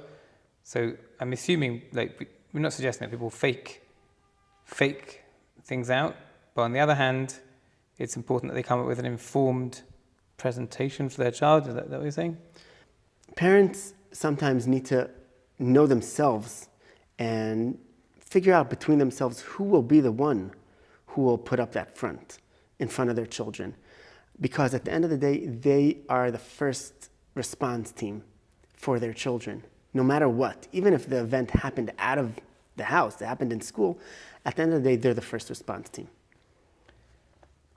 I guess very similar to that question, but bringing it right into more current events in the aftermath of COVID, in the current situation around the war in Israel, tensions that are going on.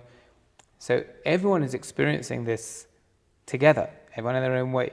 So how are parents who are literally going through these things able to also provide, what you said before, a stable environment for their children who may also be very concerned about the same, upheaval that everyone's going through? So Chazal tell us that every makkah that Hashem brings to the world, He brings the remedy before. In a way, COVID was the remedy for the war. A lot of the children today and a lot of the parents today have learned to operate in uncertain times. And although many parents can't make a list of better parenting skills that they have now, or maybe they're not able to say what they got better at, but at the end of the day, parents today, I believe, are a lot more resilient. Now, dealing with the war is a different kind of instability. It's a different kind of anxiety. It's on a national level. It's on a deeper emotional level than COVID was. But at the end of the day, there's also a big factor of A, experience, and B, of everyone is going through it, and there's a lot of support offered, if not concrete support, just the fact that we know that we're not going through this alone is something that's very helpful.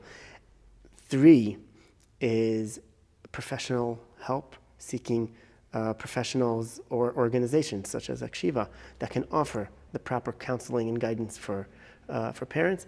And the 4th thing is Emunah, which gives us a very, very, very strong anchor that we know whatever it is, we know it's part of Hashem's plan. So in some ways, COVID prepared us to build resilience for things to come. I believe so.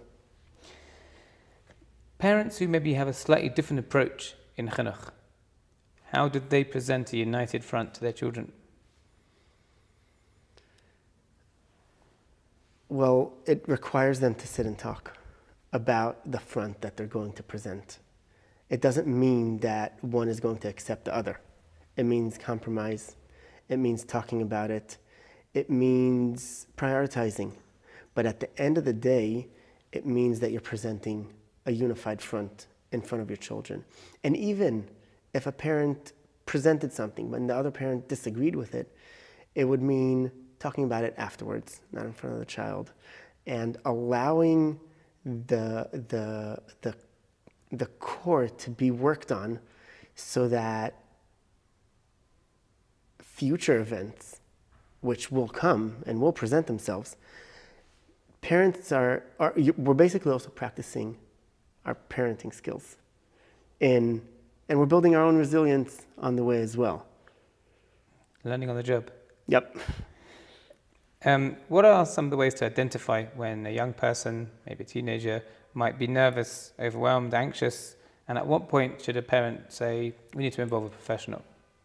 So that's a very important question. When we see a child's grades declining without any specific reason, when we see a child withdrawing from social activities, from just activities and hobbies that they like to do, when we see a child who is showing physical symptoms like stomach aches, like headaches, when we see a child who is, this would be the best scenario where they're actually voicing their anxiety. Those are situations where we shouldn't think, okay, he's just going through a hard day, or, he got up on the wrong foot. But these are cases where you should seek professional help. So with that in mind, if someone's listening to what we're talking about, maybe what you just spoke about now, or anything that we've just spoken about, and they're thinking, this really, I relate to that, in my child, whatever it is, what immediate steps should they take, and how can a place like Hakshiva help?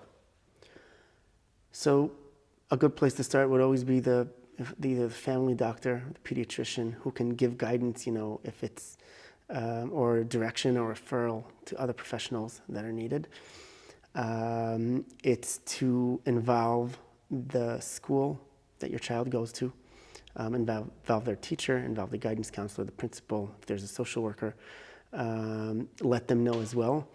And also seek out help on a community level. It can be organizations like Hakshiva, or if someone is watching this from a different city or a different country, community organizations that provide the counseling and the help with professionals, with the experience, and with the desire to help in cases like this. Can you share a success story that you have come across that maybe demonstrates some of the transformative powers of resilience? So, I was once working with a family that I would say one of the parents was less resilient than the others, and it was very much impacting their children, very much. And their children kept on having outbursts in school. Their children kept on failing their classes. Their children kept on basically seeking independence in negative ways. And when, as part of the work with the parents and guiding them to the right professionals, they got help. And we saw this, I would even say a linear correlation between as the parents got stronger, the kids started being successful because they were able to be there for their children and not crumble in front of their children. They were able to offer support to their children and not lean on their children for support. They were able to move forward in their personal lives, which allowed them to lead their children forward. So children draw from the support bank that their parents give them. The more they're able to be there for their children, the more the child. Absolutely. Finally, why do you believe it's important for people to support Hakshiva? Well, as someone who's been familiar with Hakshiva, I would say for the last 15 or 16 years, and with the various programs that Hakshiva offers, and as part of different educational forums around Israel, Hakshiva provides a very wide range of educational / emotional / social supports that don't come in the official school system. It can start with the homework center, and it can go all the way to parental guidance or therapy, or having, a place for children or teenagers to come hang out, for Olim, for even parents who made Aliyah 10 or 15 years ago. Hakshiva has been very, very valuable and supportive to parents like this. But more than that, it's a saying that our community is resilient. It's saying that our community doesn't look down or doesn't shy away from the kids and the families and the parents that need our support and are always there to give them the support that they need. Hakshiva is very vital to our community. Rav Yaakov Shefnas, it's been a pleasure talking to you. Thank you very much. Thank you. Welcome back to the Hakshiva studio. Hope you enjoyed that interesting and informative interview with Rav Shofnas, a local prominent educator with lots of experience, helping inform our theme of resilience. And our theme tonight of resilience is helping Hakshiva to continue the work they do, particularly in this year's theme of resilience, people being able to bounce back from adversity. If you've just joined us, welcome. We are up to where? Sorry? We're up to $137,500, which is good. It's definitely not bad. That's almost 40%, 38% of the way there, but probably not enough. So don't forget that all donations you make will be doubled. So please help us reach our goal of $360,000. Continue to get those donations coming. If you're wondering how to donate, it's simple. If you can see or hear me, then you're on the right page. somewhere below me over here, you'll come to a button or an area that you can click on that will allow you to make your donation. Our generous matching donors have stepped forward again to help make sure that every donation you make is doubled. We've had a big program tonight already. There have been interviews on your screen. There are people in the studio. We have someone else very shortly in the studio. And as you know, our broadcast runs tonight from 7 p.m. till 10 p.m. Israel time. And again tomorrow at the same time, 7 p.m. till 10 p.m. Tomorrow night, please God, at 10 p.m. we'll get to our finale. And hopefully by then we will have long since surpassed our goal. And we will have reached that. 6:30 p.m. tomorrow is the Israeli broadcast. So if you understand the words I'm saying and you want to hear the Israeli broadcast, you'll be able to pick up a very interesting interview in Hebrew with Rivka Rybeck, the head of our remedial studies department at Hakshiva. So don't miss that if you understand Hebrew. And if you don't understand Hebrew, sometimes seeing is believing as well. And people, Israelis talk with their hands a lot, so there's lots to understand anyway. Anyway, here we are back in the Hakshiva studio, and we are actually very privileged tonight to be joined by Reb Heyman, a long-time supporter of Hakshiva. He's come in to talk to us tonight. Reb Heyman, thank you so much for joining us. Thank you for having me. It's a pleasure. Maybe you can tell people, because maybe they don't actually know the full extent of how you came to be involved with Hakshiva. My daughter, Alea Sholem, was in Chinuch. She taught in the Jewish day schools for 12 years at the second grade level and the junior high level. Taught over 12 years about 500 girls, and she acted to them as a role model as well as a teacher. And the fact that she was so involved with Jewish education, with Chinuch, we saw that Hakshiva contributed to the same goals that she did, and we felt that it was something that we should support. Are you able to tell us a little bit about your daughter and her life? And my daughter Shoshana was born and grew up in Los Angeles, and after high school she went to Eretz Yisrael for seminary for a year. She came back, taught for 2 years in Los Angeles at the junior high level. Then she went to New York, and she taught both the second grade level and grades 6 and 8 for 10 years in New York. And she was here in Eretz Yisrael for a course leading to a master's in Jewish education.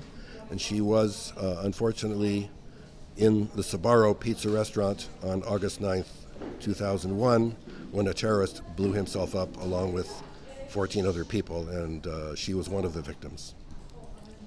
So, obviously, you decided that being supportive of Hakshiva was a testament to the legacy of the work that she did. Yes. When you hear about the work that Hakshiva does now, and particularly the theme this year of resilience, which is helping people deal with adversity, and in the last year, we really need to go into a crazy amount of detail to understand why people would need particularly to have resilience. What does that mean to you to be able to have that legacy that's really helping other young people to build their resilience in these tough times? Resilience is the ability to bounce back after a downturn, after a challenge. There's a concept in physics called coefficient of restitution. If you take an object and you drop it from a certain height, when it hits the floor, it's going to bounce. The question is, how high will it bounce? The coefficient of restitution is a number that tells us how high it will bounce. If the number is 1, it will bounce back to the same height from which it was dropped. If the number is less than 1, it will bounce back to a height lower than from where it was dropped. And if it's greater than 1, it will bounce back to a height higher than from where it was dropped. The purpose of Chinuch, as Hakshiva works in, is to give young people who perhaps have had challenges the tools to increase their coefficient of restitution, to give them the ability, if they've had challenges or downturns, that they should come back not only to where they were before they met the challenge, but to be even better than they were before they met the challenge. And that's that's really what we're talking about here. We're talking about the ability to give young people the ability to bounce back to achieve greater heights than they had achieved before. When you hear about, I mean, daily on the news, all sorts of things going on so many different fronts, particularly the domestic front, when you hear that, you know, all these years later we're still contending with violence on the streets and people attempting, even tonight while we've been broadcasting live, there was an attack in the old city and the outskirts of the old city of Jerusalem. When you hear those things and you understand that this is something that's continuing to be perpetuated, how important is it that we equip young people with the tools, as you said, to have that factor that allows them to continue with their own lives in light of what's going on? In order to get through challenges like this, we need a combination of emunah, belief in Hashem, and bitachon, which is relying on Hashem. And we can do that if we have the proper tools. What are those tools? If we have a proper amount of Jewish pride, proper amount of Jewish education, so that we know from Torah sources that HaKadosh Baruch Hu runs the world, and that we know that whatever He does, it's for the best, and we have to continue doing what we're doing in terms of positive accomplishments and helping other people, and that this will contribute to a betterment of the world, and this is what Hashem wants from us. And if we continue to do that, it will get us through these challenging times. I mean, it's a very, for me, it's very powerful to sit here talking to you because you're so resolute and so immersed in this perspective. It's a really very powerful thing. When we're here on an evening like tonight, trying to promote awareness about what Hakshiva does and asking people to help support it, there are people that will be thinking, what can I do to support it? I'm not a big, I get asked all the time. What message would you have maybe to people who their fingers are hovering around the donate button, but they're not sure if this is the cause?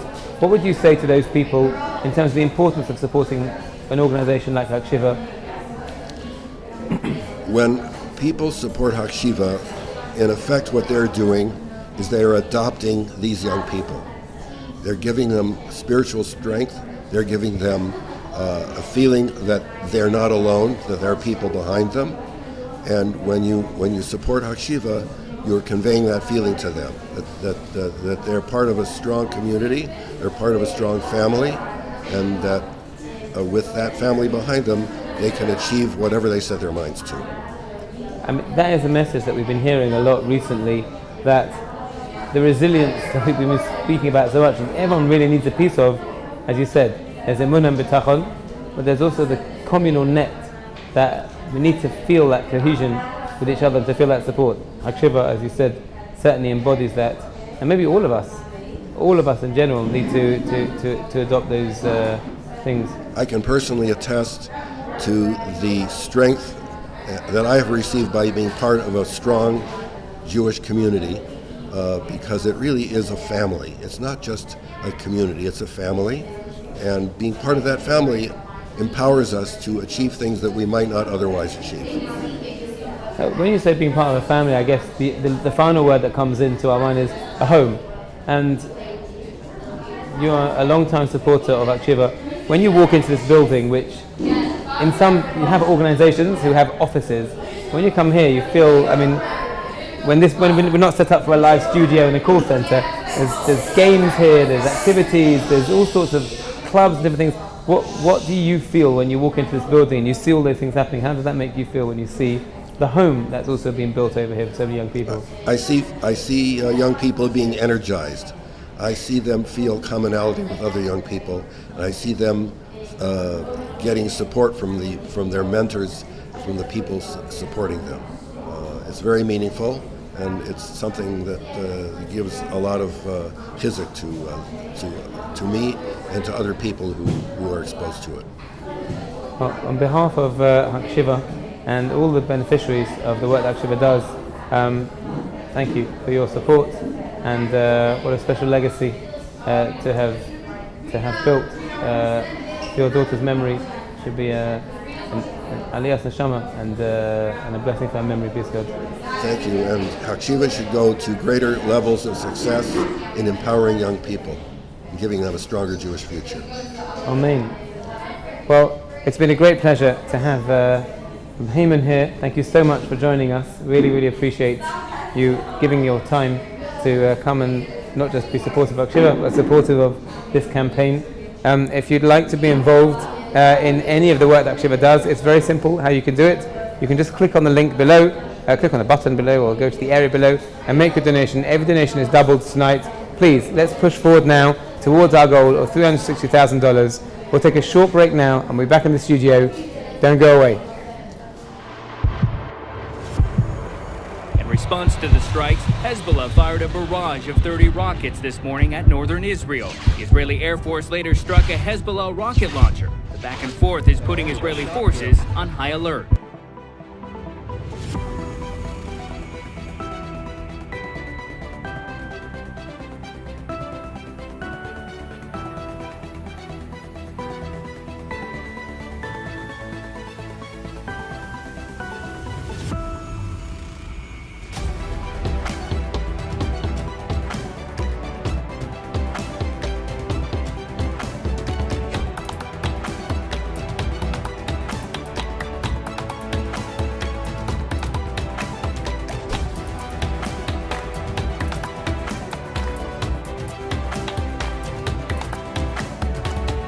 And realizing that it's okay to admit that I am vulnerable.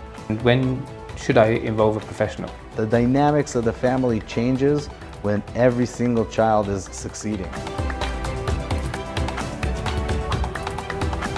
We have a continually growing array of programs that are suited and tailored to the needs of the community.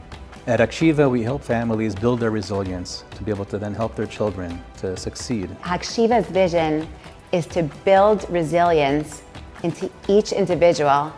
Our ADHD Center helps building resilience exactly for these kind of situations.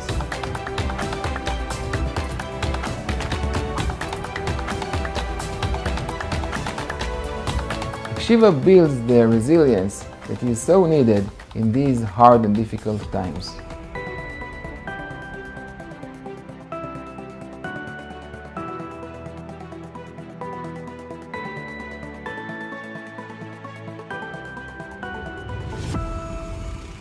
So join us on Sunday the 15th and Monday the 16th of September 2024 for the Hakshiva annual live broadcast, this year on the topic of resilience.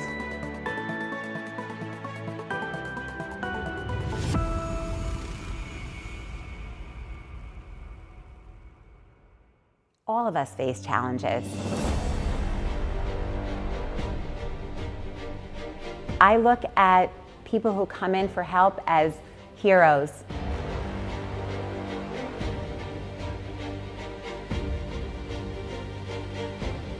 All this has made Hakshiva realize how important it is, more than ever, for all of us to tap into our inner resilience.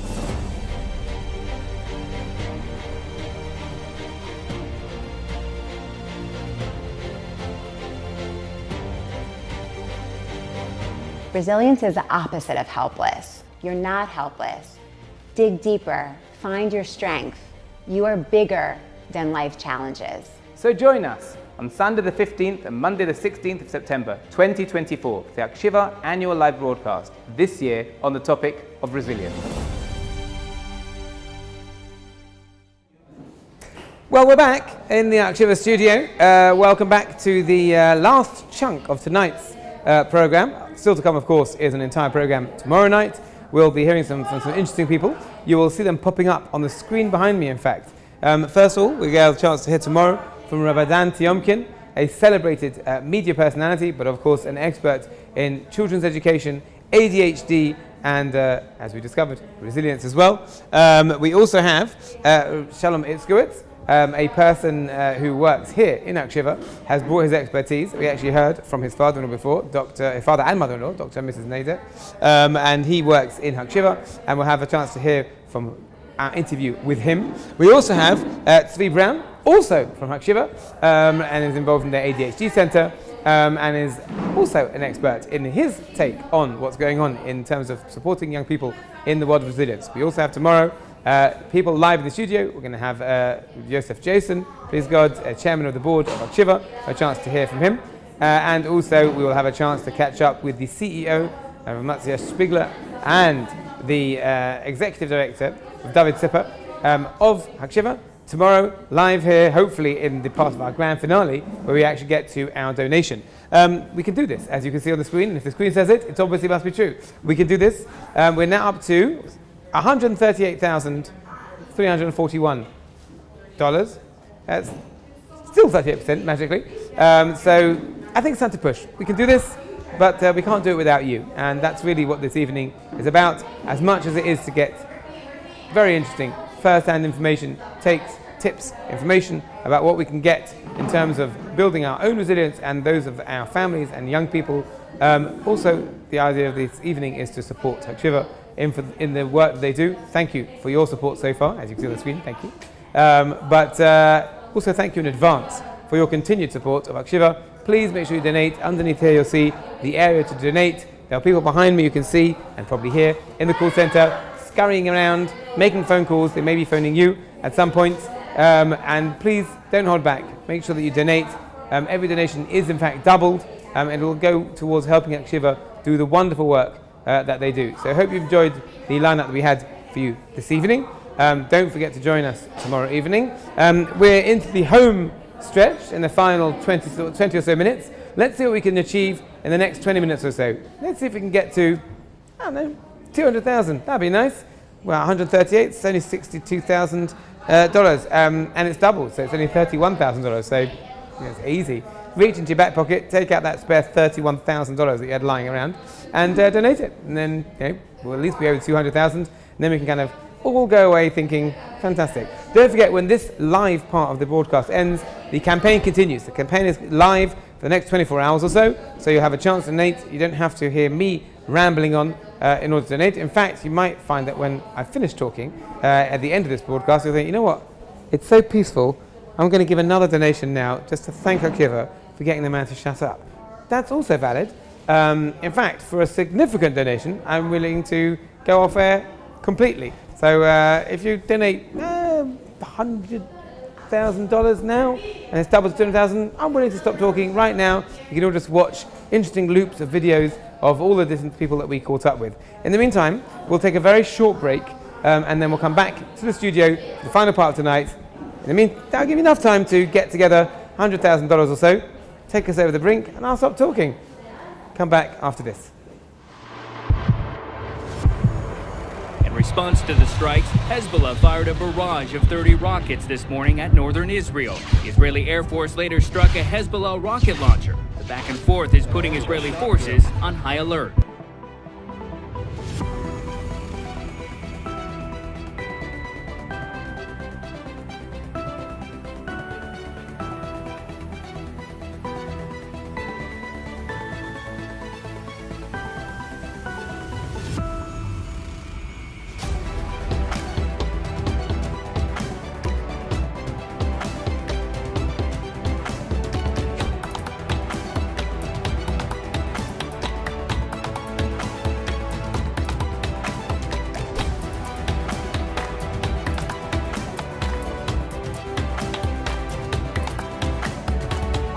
And realizing that it's okay to admit that I am vulnerable. And when should I involve a professional? The dynamics of the family changes when every single child is succeeding.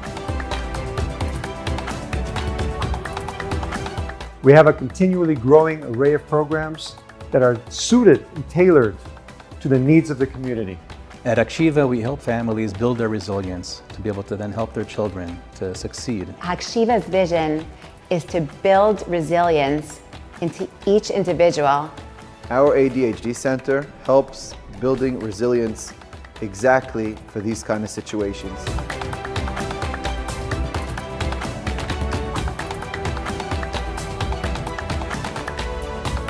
Hakshiva builds the resilience that is so needed in these hard and difficult times.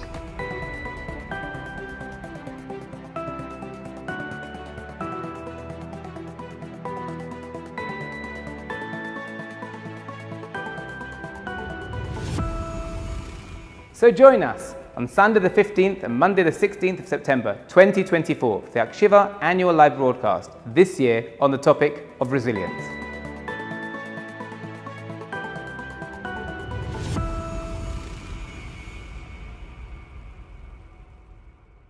הוא מתחיל לקבל איזשהו חוסן נפשי שאני יכול, אני מצליח.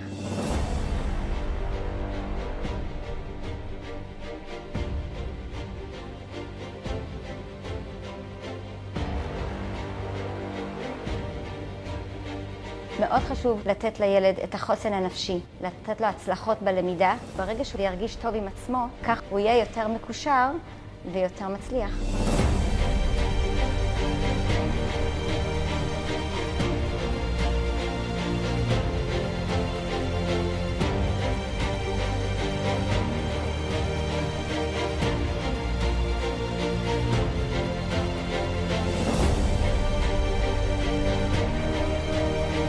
אז הצטרפו אלינו לשידור חי ביום ראשון, שני, 15 ו-16 לספטמבר, על הנושא של החוסן.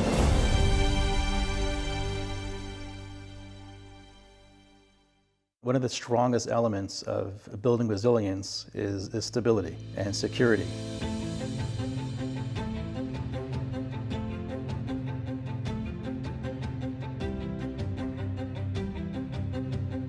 When someone makes aliyah, their stability goes through a change.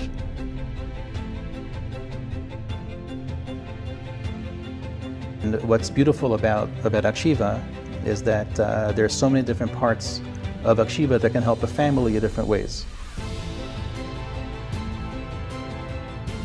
There are just so many things that kids are flooded with when they enter the school system. His educational needs, his self-esteem, and overall being more confident he can actually succeed.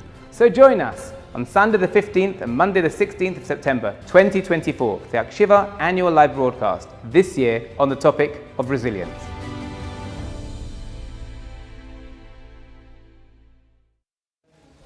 And just like that, we're back. Welcome back to the Hakshiva live studio. Still people in the call center behind me. Still donations coming in, but let's get them coming in now more thick and fast, please God. We're somewhat of the way towards our goal, over 38% now. But we need your donations to help us continue. Please, please, please, please help Hakshiva. Your donation makes a difference. If it's a very small amount in your mind, it's doubled. It really makes a difference. And that's exactly how this campaign works. Our big goal is $360,000. We're almost approaching the place that we could talk about the concept of getting to the introduction of the foreword or the preamble towards being halfway. So please make sure that you help us continue on that journey. Tomorrow night, just to give you a sneak peek of what is going to be coming up. So we go live in the studio at 7 p.m. Israel time tomorrow night. But before that, we have Rivka Ryback, the head of the remedial studies. It's an interview in Hebrew. Definitely worth watching. Very interesting, very informative. And this gives you another insight into just another piece of the Hakshiva system. If you want to know what her name is, it's going to appear on this screen any second now, I'm sure. Rivka Ryback. We also have, we don't have a slide for her, but that's not her. I can tell you that's not her. You can tell for a number of reasons. First of all, it's not her name. Second of all, that's not her face. And third of all, it's just not her. So those are the three ways to tell it's not her. In fact, if you want to know who that is, you can look at his name. It says Rabbi Dan Tiomkin. It's not a lie. That in fact is the face of Rabbi Dan Tiomkin. Hence why they put the name and the face on the same slide. We are going to be hearing from him tomorrow, please God. Very interesting, celebrated educational expert in the world of ADHD. Spoke about resilience. And he's on the radio. He's all over the place. We were very lucky to catch up with him because he's got a jam-packed schedule full of all different conferences and different places he goes to talk at, lecture at. He actually educates educators.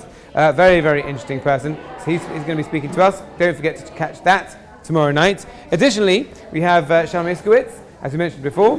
He runs a whole chunk of the Hakshiva activities, and you'll have a chance to catch up with him tomorrow night, please God, to see what he has to say about the work Hakshiva does and how it connects back into this year's theme of resilience. And of course, we have Tzvi Brown, who is the head of the ADHD programming here, a very interesting person. Also, other people that I haven't mentioned. We have Nisan Good and Ari Deutsch, that they are going to be with us, talking also about the way in which people who make Aliyah are particularly affected in certain ways about life, stability, resilience. Very interesting interview there. We also have people live in the studio tomorrow night.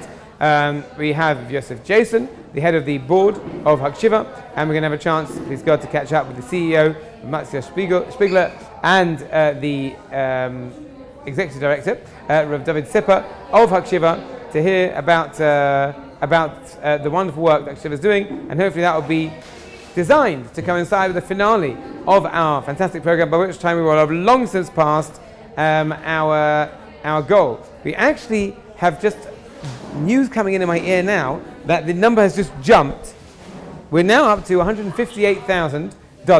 $158,737, which means we've taken a big jump, way past 38%. We're now on 44%. So thank you for those donations. We're definitely moving towards our 50% mark.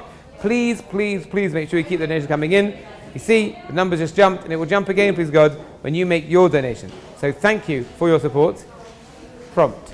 Thank you for your support so far in this campaign, but we're not there yet. Don't forget that the theme is resilience, and it's your chance to donate now. Look under here, and you'll have a chance to see where to donate. If you actually want to do something, you can follow over here all these people that are creeping along the script. Well, they're not creeping, but their names are, and the sums that they donated. So if you want your name to go up in lights and be famous the world over, make sure you donate, and you can be on that wonderful scrolling ticker thing it's called. If you don't want your name up in lights, it's very easy. Just make your donation anonymous, and then we'll just write anonymous.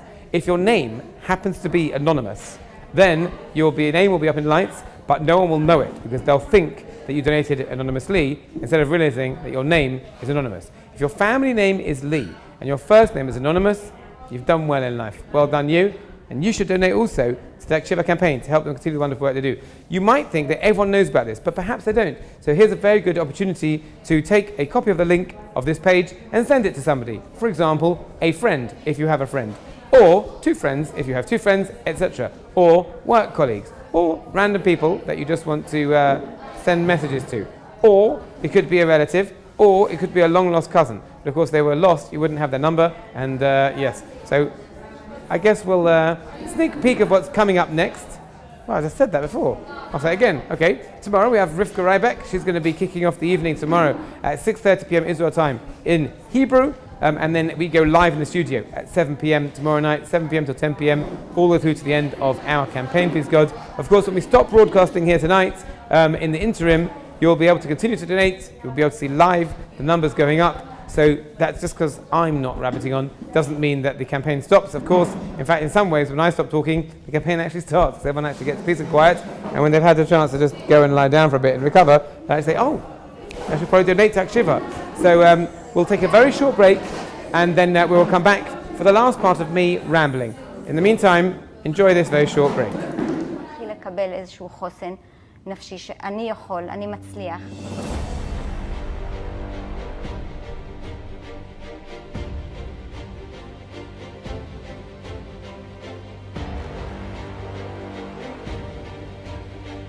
מאוד חשוב לתת לילד את החוסן הנפשי, לתת לו הצלחות בלמידה. ברגע שהוא ירגיש טוב עם עצמו, כך הוא יהיה יותר מקושר ויותר מצליח.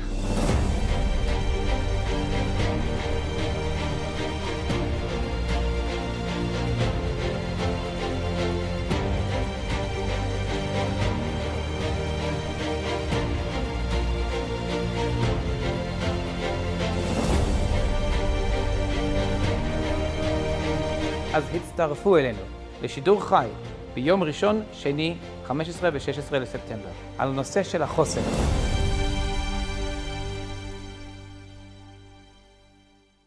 One of the strongest elements of building resilience is stability and security.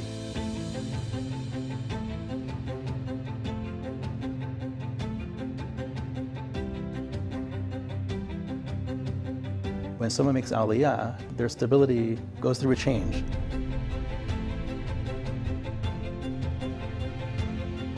And what's beautiful about Hakshiva is that there are so many different parts of Hakshiva that can help a family in different ways. There are just so many things that kids are flooded with when they enter the school system. His educational needs, his self-esteem, and overall being more confident he can actually succeed. So join us on Sunday the 15th and Monday the 16th of September 2024 for the Hakshiva annual live broadcast, this year on the topic of resilience.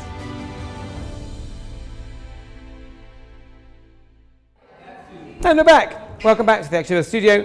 As you can see, our numbers have jumped, but they can continue to jump. With your help, please make sure that you donate to the campaign. You'll notice if you go underneath here, you'll see there's a whole bunch of ambassadors. I said 55 before, apparently there's 58. I stand corrected, 58, big difference between 55 and 58. So don't forget to check out the extra 3 to get to 58. Among them, you'll find Team Maze. Happens to be my team. If you'd like to donate to my team, yeah, I think it's a very valid way to donate. I mean, of course, it all goes to Hakshiva, but, you know, show a bit of support.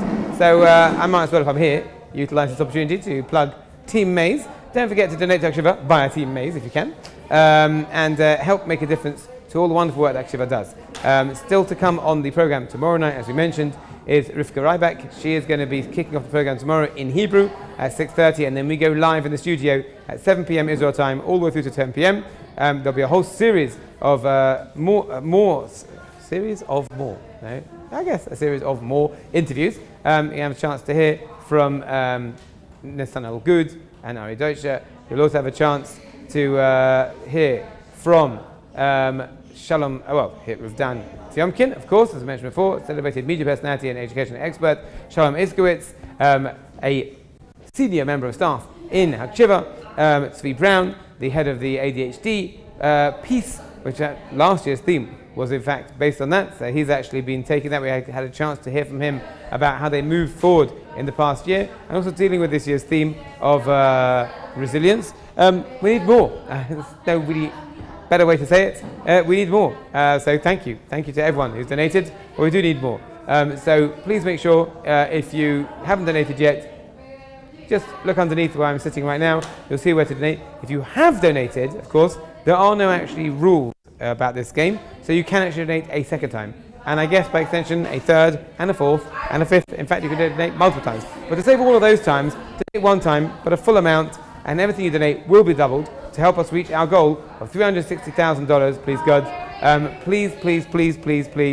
Please help us continue to help Hakshiva continue the wonderful work they do in the community. Earlier on this evening, we also heard from people live in the studio. We had a chance to catch up with Dr. Ned and his wife and hear about their long-time support, basically for the best part of Hakshiva's existence, which is in fact, if you believe it or not, 20 years. 20 years of Hakshiva, amazing. And look what they've done. They've gone from, as they described it, a small caravan existence with some pokey atmosphere because it was difficult to lay on a caravan, and here in this beautiful building, which sometimes is a call center and a live studio, and on the rest of the year long, if you walk in here, you'll see it for yourself. Piano in the corner, pool tables, table tennis tables, after school clubs, homework clubs, helping people with their studies, upstairs, all the different elements of what Hakshiva does, the offices, the therapy center, really an unbelievable operation of what they do. Thousands of people helped here over the years, hundreds of people a year, ranging from Israelis, Olim, people who've lived in Israel for a short time, a long time, really unbelievable. Of course, in the last year or so, Hakshiva have had to even become more dynamic in the work they do, just to help people have that resilience, to continue to contend with what's going on over here in Israel. So please help us to help Hakshiva to continue the wonderful work they do. Make sure you donate. Every donation that you do donate is doubled by the generous matching donors who have stepped forward once again to help show their support for Hakshiva. So every donation you make will double. If you give $10, it'll be $20. If you give $1,000, it'll be $2,000. If you give $150,000, I'm going home. No, if you give $150,000, it'll be $300,000. And we can push and push and push. Right now the number is $171,155, which is what percent? 47%. We're nearly there, guys, so 50%. That would be great. At least hit 50% tonight. If you want to make up the remaining 3%, you can donate that little bit more just to help us get to at least $180,000. Not crazy. Yes, so that's the lineup for tomorrow. Also live in the studio tomorrow, please God, we will have a chance to hear from Yosef Jason, who is the chairman of the board of Hakshiva, to hear about the board's perspective. So if you're feeling bored, good.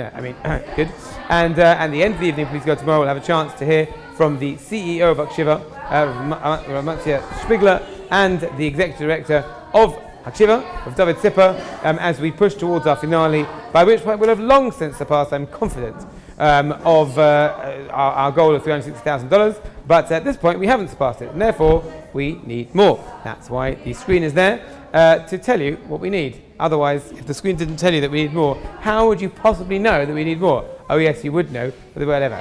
But genuinely, thank you to everyone who has supported us up till now. And thank you in advance to the people who are going to continue to do so. If you think maybe, my great aunt Sally, she'd be interested in that, then we'll send her a message now with a link so she can see this page, see what's been going on. If you think, I really wanted to catch those interviews earlier. I heard that Dee Khan was on, she was at the therapy center, I heard she's very interesting, I wanted to hear that. Shafnas was on, all these people were on. Okay, so you can still hear them. Yossi Bachtar was on. You can look back at this broadcast, which will be displayed on this page when we're finished. We've actually finished in a few minutes for tonight. The campaign, of course, continues. So in the last 5 minutes of tonight's broadcast, let's see if we can push to $180,000. Let's go. Guys, if you haven't done it yet, ignore me. We'll take a short break now to give everyone a time to scurry around on their keyboards and their mice. Mice? Is the plural of mouse mice for computers? I think it is. On their keyboards and their mice, entering in those figures. Everything you make, you should give to. No, everything you donate will be made different by it being doubled by our generous matching donors. We will take a short break, and then we'll be in the closing minutes of tonight's broadcast. Don't go away. We'll be back after this. Check it out. In response to the strikes, Hezbollah fired a barrage of 30 rockets this morning at northern Israel. The Israeli Air Force later struck a Hezbollah rocket launcher. The back and forth is putting Israeli forces on high alert.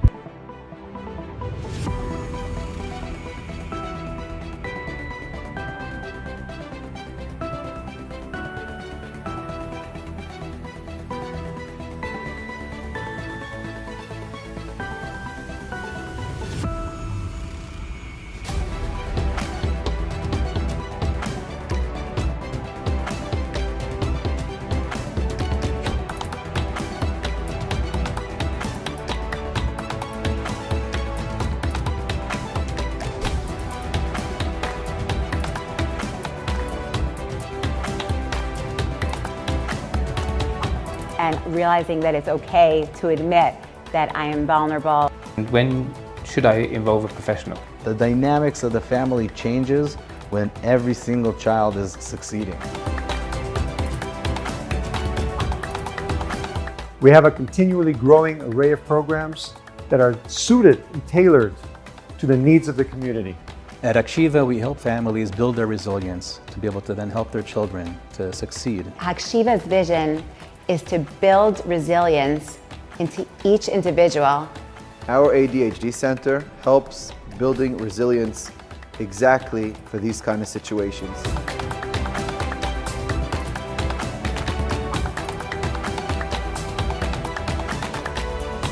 Hakshiva builds the resilience that is so needed in these hard and difficult times.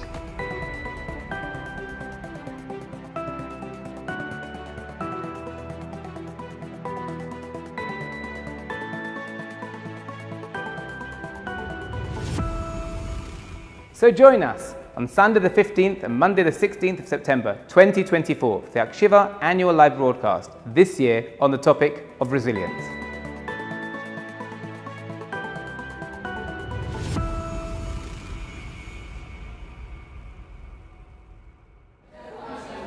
Well, we're back for the final minutes of tonight's broadcast. We've got a little quiz for you. See if you can spot the deliberate, confusing statistic as I announce what's on the screen. Wink. Tomorrow night, our broadcast resumes at 6:30 Israel time, which of course is 11:30 American Standard Time. Well, Eastern Standard Time. American, of course, that's very. It's a big place, America, apparently.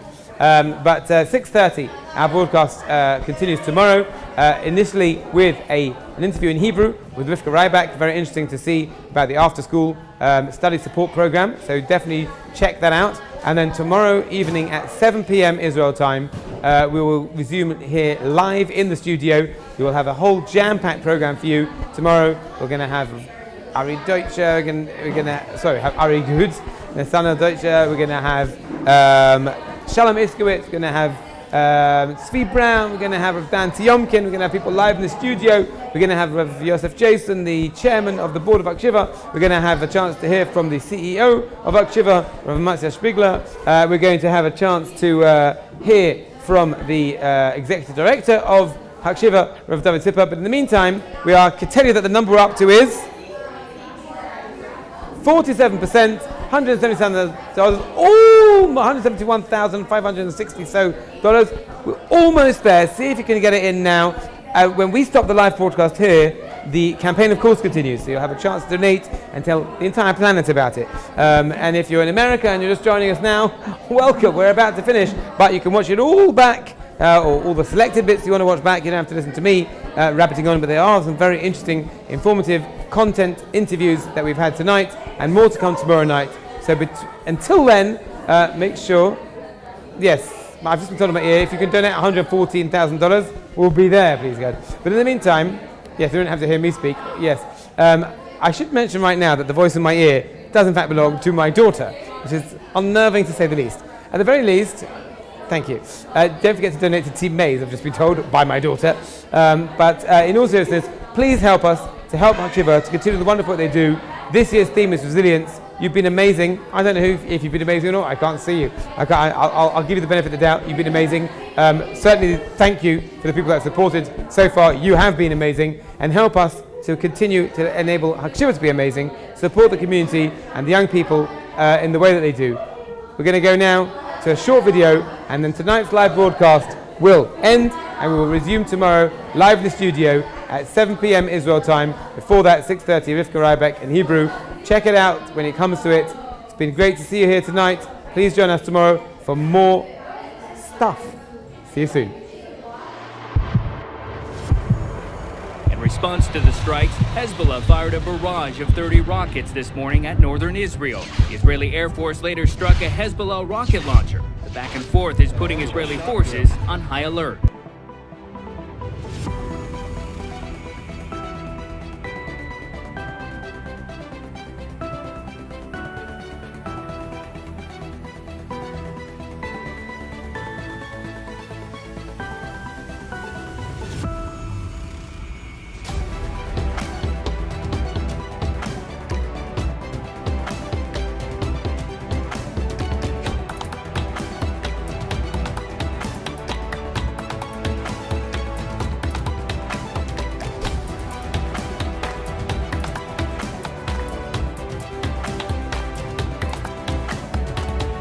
And realizing that it's okay to admit that I am vulnerable.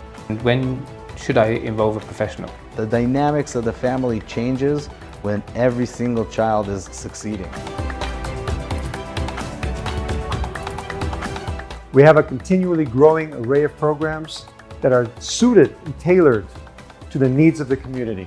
At Hakshiva, we help families build their resilience to be able to then help their children to succeed. Hakshiva's vision is to build resilience into each individual. Our ADHD Center helps building resilience exactly for these kind of situations.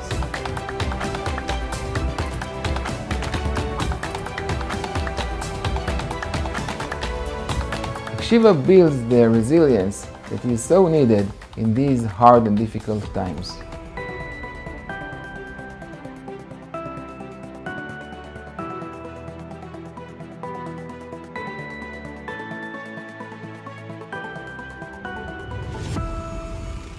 So join us on Sunday the 15th and Monday the 16th of September 2024 for the Hakshiva annual live broadcast, this year on the topic of resilience.